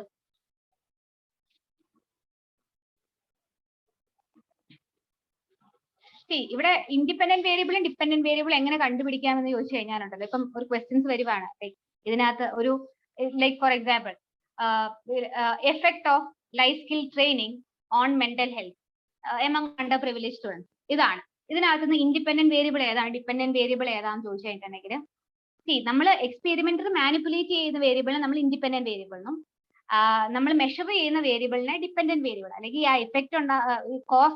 ആ ഇഫക്റ്റ് ഉണ്ടാവുന്ന വേരിയബിളിനെ നമ്മൾ ഡിപെൻഡന്റ് വേരിയബിൾ ആന്ന് പറഞ്ഞിട്ടോ. അപ്പം ഇവിടെ നമ്മുടെ ഈ ഒരു എക്സാമ്പിളിനകത്ത് effect of life skill training on the mental health of under privilege children എന്ന് പറഞ്ഞു കഴിഞ്ഞാൽ അണ്ടർ പ്രിവിലേജ് ചിൽഡ്രൻ ഈ സാമ്പിൾ ആണ്. അതിൽ നമ്മൾ അവിടെ നോക്കുക വേണ്ട. ഇൻഡിപെൻഡന്റ് വേരിയബിൾ എന്ന് പറഞ്ഞിട്ടുണ്ടെങ്കിൽ നമ്മൾ മാനിപ്പുലേറ്റ് ചെയ്യുന്ന വേരിയബിൾ ആണല്ലോ. അപ്പൊ നമ്മൾ മാനിപ്പുലേറ്റ് ചെയ്യുന്ന, നമ്മൾ ലൈഫ് സ്കിൽ ട്രെയിനിങ് കൊടുക്കും ഒരു ഗ്രൂപ്പിന്, മറ്റേ ഗ്രൂപ്പിന് കൊടുക്കില്ല. അവിടെ നമ്മൾ മാനിപ്പുലേറ്റ് ചെയ്യുന്ന വേരിയബിൾ ഏതാണ്, ലൈഫ് സ്കിൽ ട്രെയിനിങ് ആണ്. അപ്പം അവിടെ ലൈഫ് സ്കിൽ ട്രെയിനിങ് ആണ് ഇൻഡിപെൻഡന്റ് വേരിയബിൾ. ഡിപെൻഡന്റ് വേരിയബിൾ ഈ ലൈഫ് സ്കിൽ ട്രെയിനിങ് കാരണം മെന്റൽ ഹെൽത്തിന് എന്തെങ്കിലും മാറ്റം വരുന്നുണ്ടോ ഇല്ലയോ എന്ന് നോക്കുന്നതാണ്. അപ്പം അതിന് എന്തെങ്കിലും എഫക്ട് ഉണ്ടാവുന്നുണ്ടോ, മെന്റൽ ഹെൽത്തിന് എന്തെങ്കിലും എഫക്ട് ഉണ്ടാവുന്നുണ്ടോ ഇല്ലയോ എന്നുള്ളതായിരിക്കും അപ്പം നോക്കുന്നത്. അപ്പൊ അതിനകത്ത് മെന്റൽ ഹെൽത്ത് എന്ന് പറയുന്നതായിരിക്കും ഡിപെൻഡന്റ് വേരിയബിൾ എന്ന് പറയുന്നത്. ഓക്കെ, സോ എക്സ്പെരിമെന്റർ മാനിപ്പുലേറ്റ് ചെയ്യുന്നതിന് ഇൻഡിപെൻഡന്റ് വേരിയബിൾ എന്നും നമ്മൾ മെഷർ ചെയ്യുന്ന അല്ലെങ്കിൽ ആ എഫക്ട് ഉണ്ടാവുന്ന വേരിയബിളിനെ ഡിപെൻഡന്റ് വേരിയബിൾ എന്ന് പറയും. നമ്മൾ മെഷർ ചെയ്യുന്ന വേരിയബിളിനെ ഡിപെൻഡന്റ് വേരിയബിൾ, ഇവിടെ മെന്റൽ ഹെൽത്തിനെയാണ് നമ്മൾ മെഷർ ചെയ്യുന്നത്, എഫക്ട് ഉണ്ടാവുന്ന മെന്റൽ ഹെൽത്തിനായിരിക്കും, അതിനെ നമ്മൾ ഡിപെൻഡന്റ് വേരിയബിൾ എന്ന് പറയും. ഇങ്ങനെയാണ് നമ്മൾ കണ്ടുപിടിക്കുന്നത്. ഓക്കെ, ഇപ്പം effect of high, moderate and low dose of drug, അല്ലെങ്കിൽ effect of drugs on the sleeping pattern എന്ന് പറഞ്ഞു കഴിഞ്ഞാൽ സ്ലീപ്പിംഗ് പാറ്റേൺ, അപ്പം നമ്മൾ ഡ്രഗ് പല ഡോസസിലായിരിക്കും ഡ്രഗ് കൊടുക്കുന്നത്. അപ്പം അവിടെ ആ ഡ്രഗിനെയാണ് നമ്മൾ മാനിപ്പുലേറ്റ് ചെയ്യുന്നത്. അപ്പൊ ആ എഫക്ട് ഓഫ് ഡോസ് ഓഫ് ഡ്രഗിനെയാണ് ഇൻഡിപെൻഡന്റ് വേരിയബിളും, ഡിപെൻഡന്റ് വേരിയബിൾ എന്ന് പറയുന്ന സ്ലീപ്പിംഗ് പാറ്റേണും ആയിരിക്കും ഡിപെൻഡന്റ് വേരിയബിളും വരുന്നത്. ഓക്കെ, സോ അങ്ങനെയാണ് ഇൻഡിപെൻഡന്റ് വേരിയബിൾ ഡിപെൻഡന്റ് വേരിയബിൾ ഇങ്ങനെ ചെറുതായിട്ട് ഇങ്ങനെ കാണിക്കുമ്പം ചോദിക്കുമ്പം ഇങ്ങനെ ഓരോരോ സെന്റൻസുകളിൽ ചോദിച്ചിട്ടുണ്ടെങ്കിൽ കണ്ടുപിടിക്കുന്നത്. ഏതാണ് എക്സ്പെരിമെന്റർ മാനിപ്പുലേറ്റ് ചെയ്യുന്നത് നോക്കുക, ഏത് വേരിയബിളാണ് നമ്മൾ മെഷർ ചെയ്യുന്നത് നോക്കുക. That is what independent and dependent variable. Okay, I'll move to the next topic. Here, okay. Okay. So, പറയൂ. Hello,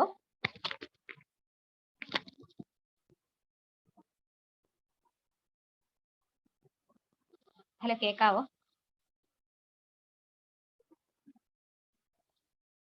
Somebody was telling something.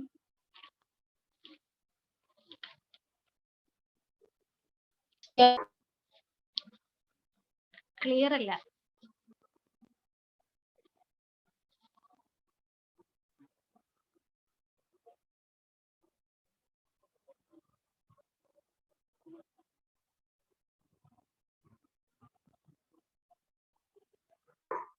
ഒന്നുമില്ല മാം, കേൾക്കാം പറഞ്ഞതാണ്. Okay. Okay. Then we'll move to the next topic, that is qualitative research. Okay.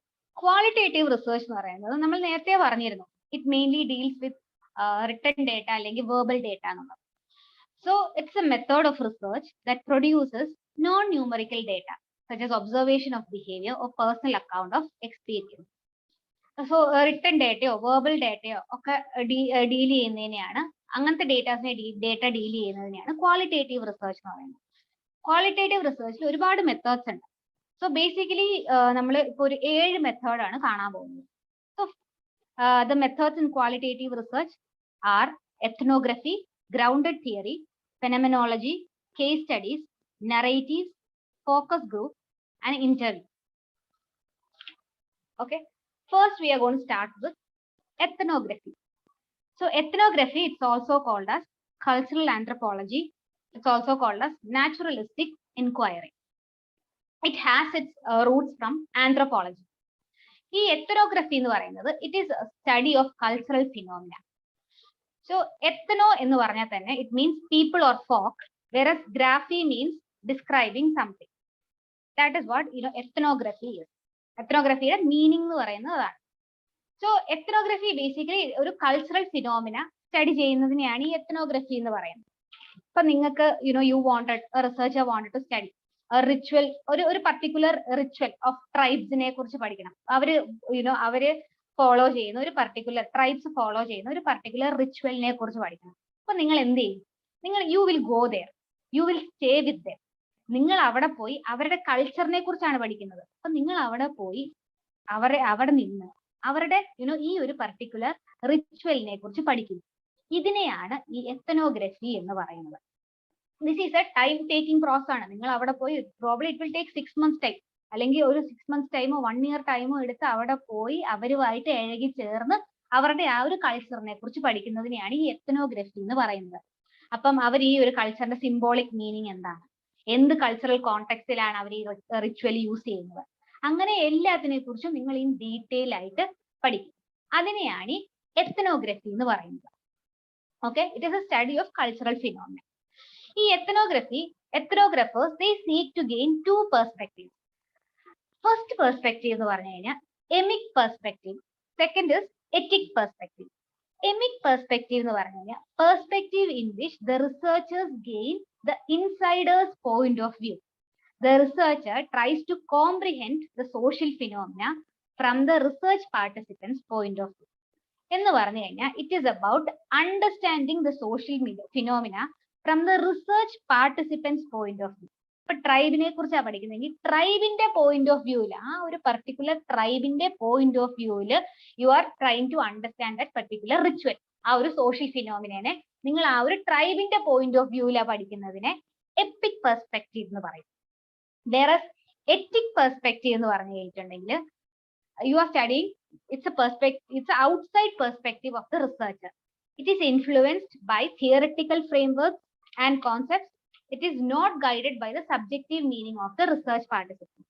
So ഇവിടെ എന്താ സംഭവിക്കുന്നത് ചോദിച്ചു കഴിഞ്ഞിട്ടുണ്ടെങ്കിൽ it is understanding the social phenomena with the help of theoretical frameworks and concepts.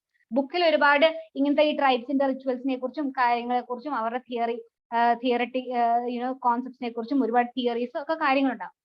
അങ്ങനെ ആ ഒരു it's about understanding the social phenomena from that theoretical perspective. ആ ഒരു തിയററ്റിക്കൽ കോൺസെപ്റ്റിൽ നിന്നും ഫ്രെയിംവർക്കിൽ നിന്നും മനസ്സിലാക്കുന്നതിനാണ്. അവിടെ റിസർച്ച് പാർട്ടിസിപ്പന്റിന്റെ ആ ഒരു സബ്ജക്റ്റീവ് മീനിങ്ങിനൊന്നും പ്രത്യേകിച്ച് ഇതൊന്നുമില്ല, വാല്യൂ ഒന്നുമില്ല. എമിക് പെർസ്പെക്റ്റീവിൽ ആ സബ്ജക്റ്റീവ് മീനിങ്ങിനാണ് അവർ പ്രിഫറൻസ് കൊടുക്കുന്നത്. അവരത് എന്തുകൊണ്ട് അവരുടെ ആ ഒരു പെർസ്പെക്റ്റീവിന്, ആ ട്രൈബിന്റെ ആ പെർസ്പെക്റ്റീവിന് അതിനെ കാണാൻ നോക്കും. റിസർച്ച് പാർട്ടിസിപ്പന്റിന്റെ പെർസ്പെക്റ്റീവിന് കാണാൻ നോക്കും എമിക് പെർസ്പെക്റ്റീവില്. എത്തിക് പെർസ്പെക്റ്റീവില് റിസർച്ച് പാർട്ടിസിപ്പന്റിന്റെ പെർസ്പെക്റ്റീവിൽ നിന്നല്ല, പക്ഷെ theoretical guided by the theoretical framework and concepts. അതിനെയാണ് എത്തിക് പെർസ്പെക്റ്റീവ് എന്ന് പറയുന്നത്. ഓക്കെ, അതാണ് ഈ എത്തനോഗ്രഫി അല്ലെ കൾച്ചറൽ ആന്ത്രപ്പോളജി എന്ന് പറയുന്നത്. ഇനി വേറെ ഒരു ക്വാളിറ്റേറ്റീവ് റിസർച്ച് എന്ന് പറയുന്നത് കേസ് സ്റ്റഡി. കേസ് സ്റ്റഡി എന്ന് പറയുന്നത് നിങ്ങളിപ്പം 3rd years ഒക്കെയാണ് ഇന്റേൺഷിപ്പ് ഒക്കെ ചെയ്തിട്ടുണ്ടെങ്കിൽ you may know it. Case study നിങ്ങൾ കേസസ് എടുത്തിട്ടുണ്ടാവും. Case study it is a detailed examination of one setting or a single subject, a single depository of documents or one particular event. Case study ഇപ്പം നിങ്ങൾക്ക് you wanted to study, ഇപ്പം നിങ്ങളൊരു you become a clinical psychologist ഒക്കെ ആയി. അത് കഴിയുമ്പോഴത്തേന് you got a patient. അപ്പൊ നമ്മൾ എന്താ ചെയ്യേണ്ടത്? പേഷ്യന്റിനെ നമ്മൾ you take a case history, അവരുടെ ഫാമിലി ട്രീ നോക്കും, പിന്നെ അവരുടെ current mental examination mental status examination നടത്തും. അങ്ങനെ ഈച്ച് ആൻഡ് എവറി മൈന്യൂട്ട് ഡീറ്റെയിൽസിനെ കുറിച്ച് ഒരു ഇൻഡെപ്ത് സ്റ്റഡി നടത്തുന്നതിനെയാണ് ഈ കേസ് സ്റ്റഡി എന്ന് പറയുന്നത്. So it need not be a single individual. അതൊരു സെറ്റിംഗ് ആകാം, ഒരു പർട്ടിക്കുലർ ഈവെന്റിനെ കുറിച്ചുള്ള ഇൻഡെപ്ത് സ്റ്റഡി ആകാം, ഒരു കമ്മ്യൂണിറ്റിനെ കുറിച്ചുള്ളതാകാം, അല്ലെങ്കിൽ ഒരു ഇൻസ്റ്റിറ്റ്യൂഷനെ കുറിച്ചുള്ള ഇൻഡെപ്ത് സ്റ്റഡി ആകാം. അതിനെയൊക്കെ നമുക്ക് കേസ് സ്റ്റഡി എന്ന് വിളിക്കാം. ഒരു സിംഗിൾ ഒരു സബ്ജക്ട് മാത്രമായിരിക്കണം എന്ന് യാതൊരു നിർബന്ധവും ഇല്ല. So that is what this case study. Okay, പിന്നെ വേറൊരെണ്ണം വരുന്നത് grounded theory. So this grounded theory എന്ന് കേൾക്കുമ്പോൾ തന്നെ ഇതൊരു തിയറി അല്ല, ശരിക്കും പറഞ്ഞാൽ ഇതൊരു റിസർച്ച് മെത്തേഡ് തന്നെയാണ്, ഒരു ക്വാളിറ്റേറ്റീവ് റിസർച്ച് മെത്തേഡ് തന്നെയാണിത്. പക്ഷെ ഇതൊരു പേര് അങ്ങനെ ഗ്രൗണ്ടഡ് തിയറി എന്ന് വന്നെങ്കിലും അതൊരു തിയറി അല്ല. So this is it's proposed by 2 sociologists named Barney Glasser and Anselm Strauss. So ഇതിനകത്ത് മെയിൻലി പറയുന്നത് എന്താണെന്ന് വെച്ച് കഴിഞ്ഞിട്ടുണ്ടെങ്കിൽ it is a research strategy whose basic purpose is to generate theory from data. So here theory ഒരു ഡേറ്റയിൽ നിന്ന് theory ഉണ്ടാക്കുകയാണ് ചെയ്യുന്നത്. So you have a set of collected and analyzed data and from that data you are generating A theory. അതിനെയാണ് grounded theory എന്ന് പറയുന്നത്. So grounded clearly means the theory will be generated on the basis of data. നിങ്ങളുടെ കയ്യിൽ കുറെ collect ചെയ്ത് analyse ചെയ്ത datas ഉണ്ട്. ആ ഡേറ്റയിൽ നിന്ന് നിങ്ങൾ ഒരു തിയറി ഉണ്ടാക്കുന്നു. അതിനെയാണ് ഈ ഗ്രൗണ്ടഡ് തിയറി എന്ന് പറയുന്നത്. Okay, so that is what this grounded theory is. പിന്നെ വേറൊരു ക്വാളിറ്റേറ്റീവ് റിസർച്ച് അപ്രോച്ച് എന്ന് പറയുന്നത് ഫെനോമെനോളജിയാണ്. ഫെനോമെനോളജി എന്ന് പറഞ്ഞു കഴിഞ്ഞിട്ടുണ്ടെങ്കിൽ it is A qualitative research approach that helps in describing the lived experiences of the individual. ഇപ്പം ഒരു എക്സാമ്പിൾ പറയുവാണെങ്കിൽ, നമുക്ക് കോവിഡ് വന്ന് ഒരുപാട് പേർക്ക് അവരുടെ they lost their closed ones. അപ്പം അതിനകത്ത് യു വാണ്ടഡ് ടു സ്റ്റഡി ഒരു ഡീറ്റെയിൽ സ്റ്റഡി നടത്തണം ഓഫ് ദ സർവൈവേഴ്സ്. അപ്പം what you will be doing, അപ്പം നിങ്ങൾ നടത്തുന്ന ഒരു സ്റ്റഡി എന്ന് പറയുന്നത് ഈ ഫെനോമെനോളജിക്കൽ സ്റ്റഡിയാണ്. അവരിപ്പം how they are coping with the loss, അവർ എന്തൊക്കെ ട്രോമയെ കൂടെ ഗോ ത്രൂ ചെയ്തു, right now how they are coping with the with the loss. That is what they study in phenomenology. അതാണ് ഈ lived experiences of the individuals. ഇപ്പം survive ചെയ്തിരിക്കുന്ന ആൾക്കാര് അവരുടെ എക്സ്പീരിയൻസസ്, അവര് എങ്ങനെ സർവൈവ് ചെയ്യുന്നു എന്ന കാര്യങ്ങളെ കുറിച്ച് പഠിക്കുന്നതാണ് ഈ ഫെനോമെനോളജി എന്ന് പറയുന്നത്. ഈ ഫെനോമെനോളജിക്കകത്ത് 2 ക്വസ്റ്റ്യൻസ് ആണ് അവർ അഡ്രസ് ചെയ്യുന്നത്. What are the subjects experiences related to the phenomena, what factors have influence the experience of the phenomena. അപ്പൊ എന്താണ് സബ്ജക്റ്റിന്റെ എക്സ്പീരിയൻസിനെ കുറിച്ച് പഠിക്കും, എന്തൊക്കെ ഫാക്ടേഴ്സ് ആണ് ഈ എക്സ്പീരിയൻസ് ഉണ്ടാകാൻ വേണ്ടി ഇൻഫ്ലുവൻസ് ചെയ്യും എന്ന കാര്യങ്ങളൊക്കെ ഈ ഫെനോമെനോളജിക്കകത്ത് പഠിക്കുന്ന കാര്യം. Okay, C okay, I'll stop with this. You are tired? Are you tired?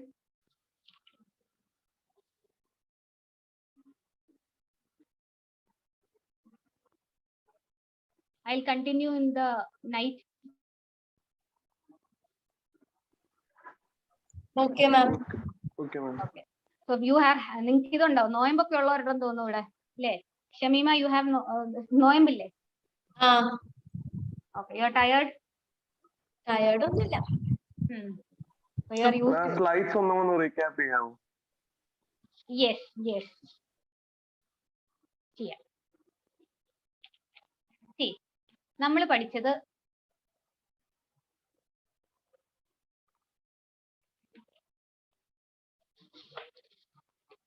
okay.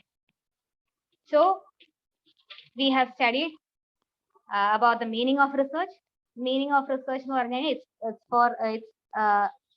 it is search for knowledge. So researchന്റെ ഒരു ക്ലിഫോർഡ് വുഡി പറഞ്ഞ research researchന്റെ definition കുറിച്ച് we have studied. So ഇതിനകത്ത് it's mostly of the steps in the researchനെ കുറിച്ചാണ് പറഞ്ഞിരിക്കുന്നത് as a definition. So that is something we have seen. Then we saw about descriptive versus analytical research. Descriptive research, it is about describing the current status of a phenomena എന്ന് നമ്മൾ പറഞ്ഞു. So ഇപ്പം the current status of unemployment rate in India അതെന്നൊക്കെ പറയുന്നതാണ് descriptive research. പിന്നെ ഒരു type of descriptive research ആണ് ex post factor research. Ex post factor research എന്ന് പറഞ്ഞിട്ടുണ്ടെങ്കിൽ the researcher is conducting a research after the event has occurred. That is what exposed factor is. Exposedന്റെ meaning തന്നെ after the fact എന്നാണ്. ഇപ്പൊ നമ്മൾ flood കഴിഞ്ഞിട്ട് അവിടെ നമ്മൾ പഠിക്കാൻ പോവാണ്, അങ്ങനെ പഠിക്കാൻ പോകുന്നത്. അപ്പൊ ആ event has occurred and then you are going to study. So here you will be reporting what has happened and what is happening. That is what ex post factor research. ഒരു ഇവന്റ് സംഭവിച്ചതിന് ശേഷം നിങ്ങൾ അതിനെ പഠിക്കുന്നതിനെയാണ് എക്സ്പോസ്റ്റ് ഫാക്ടർ എന്ന് പറയുന്നത്. Analytical research എന്ന് പറയുന്നത് so it answers the question why did it happen, എന്തുകൊണ്ട് സംഭവിച്ചു എന്നുള്ളതിനെയാണ് അനലിറ്റിക്കൽ റിസർച്ച് മെയിൻലി അഡ്രസ് ചെയ്യുന്നത്. Why people are having difficult time in getting a job എന്നൊക്കെയുള്ള വൈ പഠിക്കുന്നതിനെയാണ് അനലിറ്റിക്കൽ റിസർച്ച് എന്ന് പറയുന്നത്. പിന്നെ നമ്മൾ പഠിച്ചത് അപ്ലൈഡ് റിസർച്ചും ഫണ്ടമെന്റൽ റിസർച്ചും. Applied research is also called as action research. Fundamental റിസർച്ചിനെ ബേസിക് റിസർച്ച് അല്ലെ പ്യൂർ റിസർച്ച് എന്ന് പറയും. അപ്ലൈഡ് റിസർച്ച് എന്ന് പറഞ്ഞാൽ it's about finding A solution to a problem, ഒരു immediate problem. So we have a problem now. നമുക്ക് Covid എന്ന് പറയുന്ന ഒരു വലിയ പ്രോബ്ലം ഉണ്ട്. To discover a medicine, vaccination for Covid. അതൊരു immediate solution. That is you are giving an immediate solution to a current problem, and that is what applied research is. Then we have fundamental research. Fundamental research is mostly driven by theoretical concepts. So ഇവിടെ fundamental research nathu it's you are trying to expand your existing knowledge. That is what you are doing. So here you are gathering knowledge for knowledge sake. That is what fundamental research. ഇപ്പം നമ്മൾ ന്യൂട്ടന്റെ loss of motion പറഞ്ഞു, ഇങ്ങനെ theories എല്ലാം അതെല്ലാം fundamental റിസർച്ചിന്റെ ഭാഗമായിട്ട്. So here you are expanding your knowledge, your existing knowledge. Then comes the qualitative and quantitative research. Quantitative research, it mainly deals with numbers and statistics. It's quite objective in nature. Qualitative research, it deals with verbal and written data. It is subjective. It varies from individual to individual. Qualitative research. Pinne conceptual research, empirical research. Conceptual research nathu nammal abstract ideas we are researching about abstract ideas. So philosophical questions okke nammal answer cheyyunnathu ee research kodeyanu. Like what is the meaning of your life എന്നൊക്കെ പറയുന്ന questions answer ചെയ്യുന്നത് നമ്മൾ ഈ conceptual റിസർച്ചിലൂടെയാണ് answer ചെയ്യുന്നത്. Then comes the empirical research. Empirical researchnathu this is something you confirm with the help of observation or experiment. So നമുക്ക് direct ആയിട്ട് experiment ചെയ്യും. എക്സ്പെരിമെന്റ്സിലൂടെയാണ് നമ്മൾ ഈ ഒരു എക്സ്പെരിമെന്റ്സോ ഒബ്സർവേഷനോ അല്ലെ സർവേയോ അങ്ങനെയൊക്കെ ചെയ്ത് നമ്മൾ കണ്ട് we verify it. So that is what is empirical research. പിന്നെ നമ്മൾ there are different types of researches. Longitudinal research അല്ലെ one time research. So longitudinal research എന്ന് പറയുമ്പോൾ same sample നെ you are studying it for over a period of time. That is what longitudinal research. ഇപ്പം ഒരു കുട്ടി അല്ലെ ഒരു group of ആൾക്കാരെ അവരുടെ 5 വയസ്സിൽ പഠിച്ചു, 9 വയസ്സിൽ പഠിച്ചു, 20 12 വയസ്സിൽ, അങ്ങനെ പല അവരെ ഒരു over the period of time അവരെ പഠിക്കുന്നതിനെയാണ് ലോഞ്ചിറ്റ്യൂഡിനൽ സ്റ്റഡി എന്ന് പറയുന്നത്. ക്രോസ് സെക്ഷണൽ സ്റ്റഡി എന്ന് പറയുമ്പോൾ the study happens only at one particular time. നമ്മളൊക്കെ ചെയ്യുന്നത് ക്രോസ് സെക്ഷനിൽ ഇങ്ങനെ ഒരാൾ നമ്മൾ സ്കൂളിൽ പോയി സെൽഫ് എസ്റ്റീം ക്വസ്റ്റ്യർ കൊടുത്തു, അവർ സ്കൂൾ പിള്ളേരുടെ സെൽഫ് എസ്റ്റീമിനെ അസസ് ചെയ്യും. അതൊക്കെ ക്രോസ് സെക്ഷണൽ സ്റ്റഡീസ് ആണ്. ആ ഒരു ഒറ്റ സമയത്ത് നമ്മൾ ചെയ്യുന്നു. അത് കഴിഞ്ഞ് we will not be tracking them and doing research on them. No, that is not cross sectional study. So a study which happens only at one particular time, that is what cross sectional study. പിന്നെ exploratory study ആണ്. അതൊരു preliminary study ആണ്. ഒരു നമ്മുടെ pilot study പോലത്തെ preliminary study.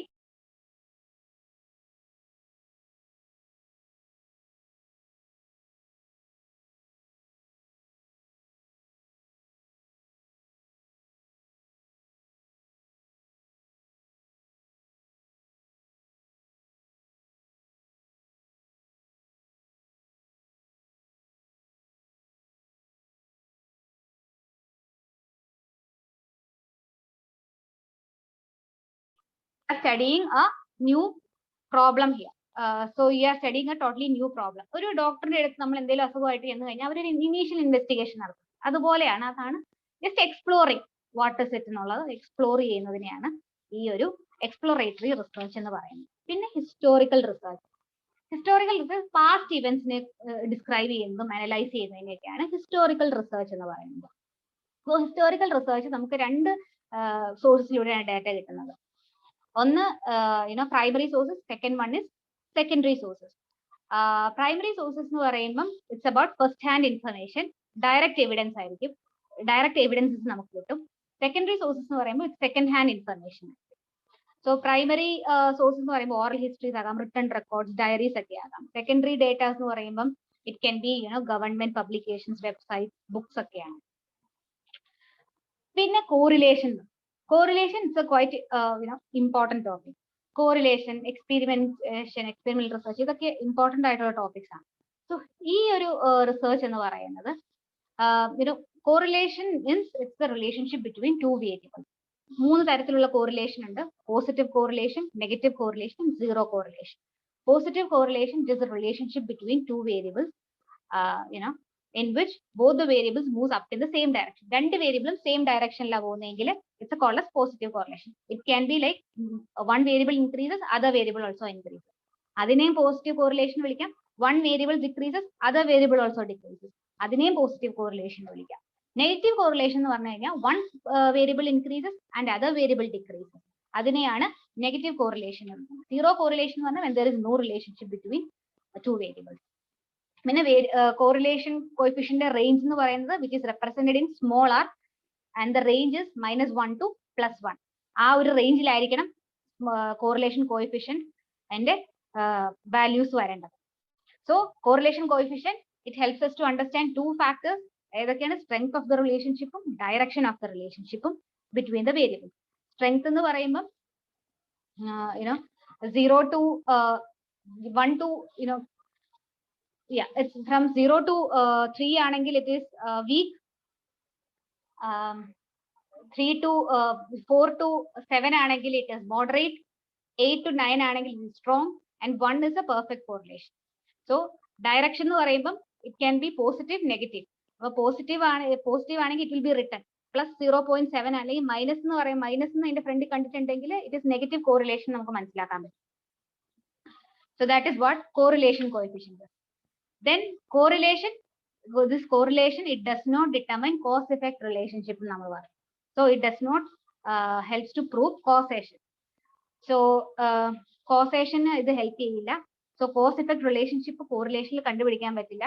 രണ്ട് variables കോറിലേഷനിൽ കൂടെ നമുക്ക് we can find out that two variables are related, but we cannot say that one variable caused the other variable to occur എന്ന് നമുക്ക് പറയാൻ പറ്റില്ല കോറിലേഷനിൽ കൂടെ.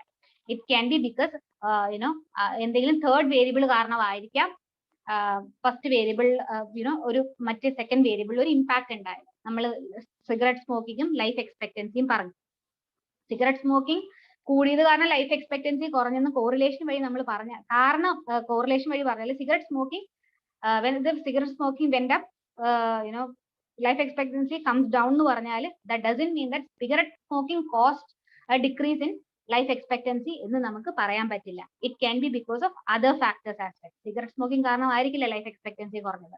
ചിലപ്പം ആ സെഡൻഡറി ലൈഫ് സ്റ്റൈൽ ലീഡ് ചെയ്ത കാരണമായിരിക്കാം, എക്സസൈസ് ഇല്ലാത്ത കാരണമായിരിക്കാം, അൺഹെൽത്തി ആയിട്ടുള്ള ഫുഡ് കൺസ്യൂം ചെയ്ത കാരണമായിരിക്കാം. സോ കോറിലേഷനിൽ നമുക്ക് കോസ് ഇഫക്ട് റിലേഷൻഷിപ്പ് ഡിറ്റർമൈൻ ചെയ്യാൻ പറ്റില്ല. പിന്നെ നമ്മൾ സ്കാറ്റർ പ്ലോട്ടിനെ കുറിച്ച് പറഞ്ഞു. അത് എങ്ങനെ റിലേഷൻഷിപ്പ് ബിറ്റ്വീൻ ടു വേരിയബിൾസിനെ ഗ്രാഫിക്കലി റെപ്രസെന്റ് ചെയ്യുന്നതാണ് സ്കാറ്റർ പ്ലോട്ട് എന്ന് പറയുന്നത്. പിന്നെ എക്സ്പെരിമെന്റൽ മെത്തേഡ്. എക്സ്പെരിമെന്റൽ മെത്തേഡിനകത്ത് we have discussed about independent variable and dependent variable. ഏത് വേരിയബിൾ ആണോ റിസർച്ചർ മാനിപ്പുലേറ്റ് ചെയ്യുന്നത് അതിനെ നമ്മൾ ഇൻഡിപെൻഡന്റ് വേരിയബിൾ എന്നും, ഏത് വേരിയബിളിനെയാണോ മെഷർ ചെയ്യുന്നത് അല്ലെങ്കിൽ എഫക്റ്റ് ഉണ്ടായത് ഏത് വേരിയബിളിലാണോ അതിനെ ഡിപെൻഡന്റ് വേരിയബിൾ എന്നും വിളിക്കും. പിന്നെ ഇതിനകത്ത് രണ്ട് ഗ്രൂപ്പുകൾ ഉണ്ടായിരിക്കും, എക്സ്പെരിമെന്റൽ ഗ്രൂപ്പും കൺട്രോൾ ഗ്രൂപ്പും. എക്സ്പെരിമെന്റൽ ഗ്രൂപ്പ് എന്ന് പറയുന്നത് the group that receives a treatment, that is called as experimental group. Control group എന്ന് പറയുന്നത് ട്രീറ്റ്മെന്റ് കിട്ടാത്ത, the group that does not receive any treatment, that is what is called as the control group. Okay, and we have discussed about an example also. Then we have said about another topic, that is confounding variable. Confounding variable എന്ന് പറഞ്ഞു കഴിഞ്ഞിട്ടുണ്ടെങ്കിൽ any other factors other than the independent variable. See, IV ഇട്ടേക്കുന്നത് independent variable ആണ് കേട്ടോ, DV is dependent variable. So any other factors other than the independent variable, if it vary across the experimental condition, that can be called as a confounding variable. അത് ഒരുപാട് confusion ഒക്കെ ഉണ്ടാക്കുകയും ചെയ്യും. So അവിടെ റിസർച്ചറിന് മനസ്സിലാക്കാൻ പറ്റില്ല ഇൻഡിപെൻഡന്റ് വേരിയബിൾ കാരണമാണോ ഡിപെൻഡന്റ് വേരിയബിൾ എഫക്ട് ഉണ്ടായതെന്ന് എക്സ്പെരിമെന്ററിന് മനസ്സിലാക്കാൻ പറ്റില്ല. ചിലപ്പോൾ ഈ കൺഫൗണ്ടിങ് വേരിയബിൾ കാരണവും ഡിപെൻഡന്റ് വേരിയബിളിൽ എഫക്ട് ഉണ്ടാവാൻ സാധ്യതയുണ്ട്. അപ്പൊ നമ്മൾ സ്റ്റഡി ചെയ്യുമ്പോൾ we have to make sure that all these confounding variables or experience variables are under control എന്നുള്ള കാര്യം we have to specifically note. Then there are basically two types of experimental research, true experimental research and quasi-experimental research. True experimental research എന്ന് പറയുമ്പോൾ തന്നെ it helps to establish cause-effect relationship between independent and dependent variables. വ്യത്യാസം വരുന്നത് true എക്സ്പെരിമെന്റിലും quasi എക്സ്പെരിമെന്റിലും എവിടെയാണെന്ന് വെച്ചിട്ടുണ്ടെങ്കിൽ random assignment of participants to experimental control group is lacking in quasi experimental research. True experimental റിസർച്ചിൽ ഈ ഒരു random assignment of participants is there in true experimental research. പിന്നെ നമ്മൾ ക്വാളിറ്റേറ്റീവ് റിസർച്ചിനെ കുറിച്ചാണ് പറഞ്ഞത്. It's mainly involve non numerical data, verbal ഡാറ്റയും written ഡാറ്റയൊക്കെയാണ് ഇതിനകത്ത് കൂടുതൽ ആയിട്ട് കാണുക. സോ then നമ്മൾ we studied about ethnography. Ethnography എന്ന് പറയുമ്പോൾ it is a study of cultural phenomena. അപ്പം ആ ഒരു റിസർച്ച് എന്ത് ചെയ്യുന്ന വെച്ച് കഴിഞ്ഞാൽ ആ ഒരു പെർട്ടിക്കുലർ കൾച്ചറൽ അവിടെ പോയി നിന്ന് they will be studying about the cultural context. ആ ഓരോരോ റിച്വൽസോ എന്താണ് ആ പർട്ടിക്കുലർ ഫിനോമിനയുടെ സിംബോളിക് മീനിങ് എന്താണ് എന്നൊക്കെ അവർ പഠിക്കുന്ന ആ ഒരു സ്റ്റഡിക്കാണ് നമ്മൾ എത്നോഗ്രഫി എന്ന് പറയുന്നത്. Then ethnographers they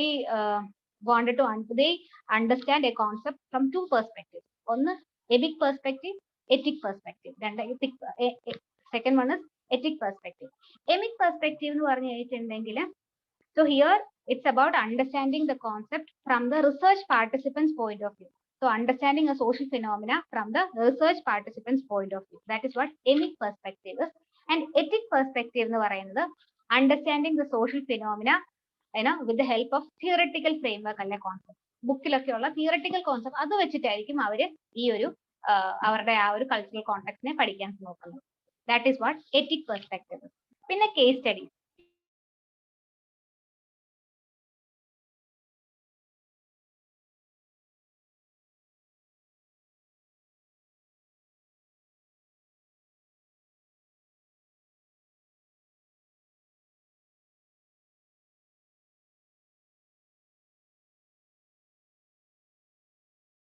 For a research method.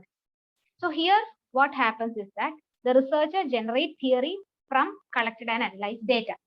So first data collect ചെയ്യും, analyze ചെയ്യും, എന്നിട്ട് അതിനകത്ത് നിന്ന് they generate a theory. So that is why this theory will be therefore grounded in data.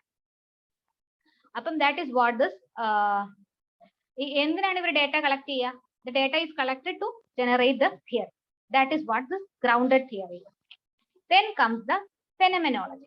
Phenomenology, this is stems from philosophy, and this phenomenology, this is a qualitative approach that helps in understanding the lived experiences of the individual. അവർക്ക് അവര് the kind of subject in the experience എന്താണെന്നാണ് mainly പഠിക്കുന്നത്. What they have been through. They have lost they are survivors of COVID-19 അല്ലെങ്കിൽ of cancer. അങ്ങനെയുള്ള ആൾക്കാര് they are survivors of cancer. അപ്പൊ അവരുടെ എന്തൊക്കെ എക്സ്പീരിയൻസ് ആണ്, what they have been through എന്നുള്ളതൊക്കെ പഠിക്കുന്നതാണ് ഈ ഒരു ഫെനമിനോളജി എന്ന് പറയുന്നത്.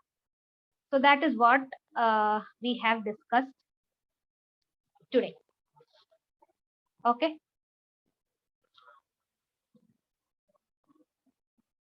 so I'll continue in the evening. Okay, ma'am.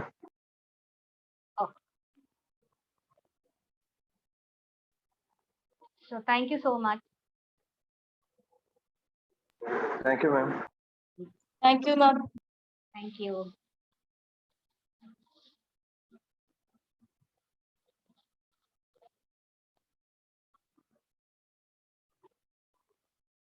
Okay, we can leave.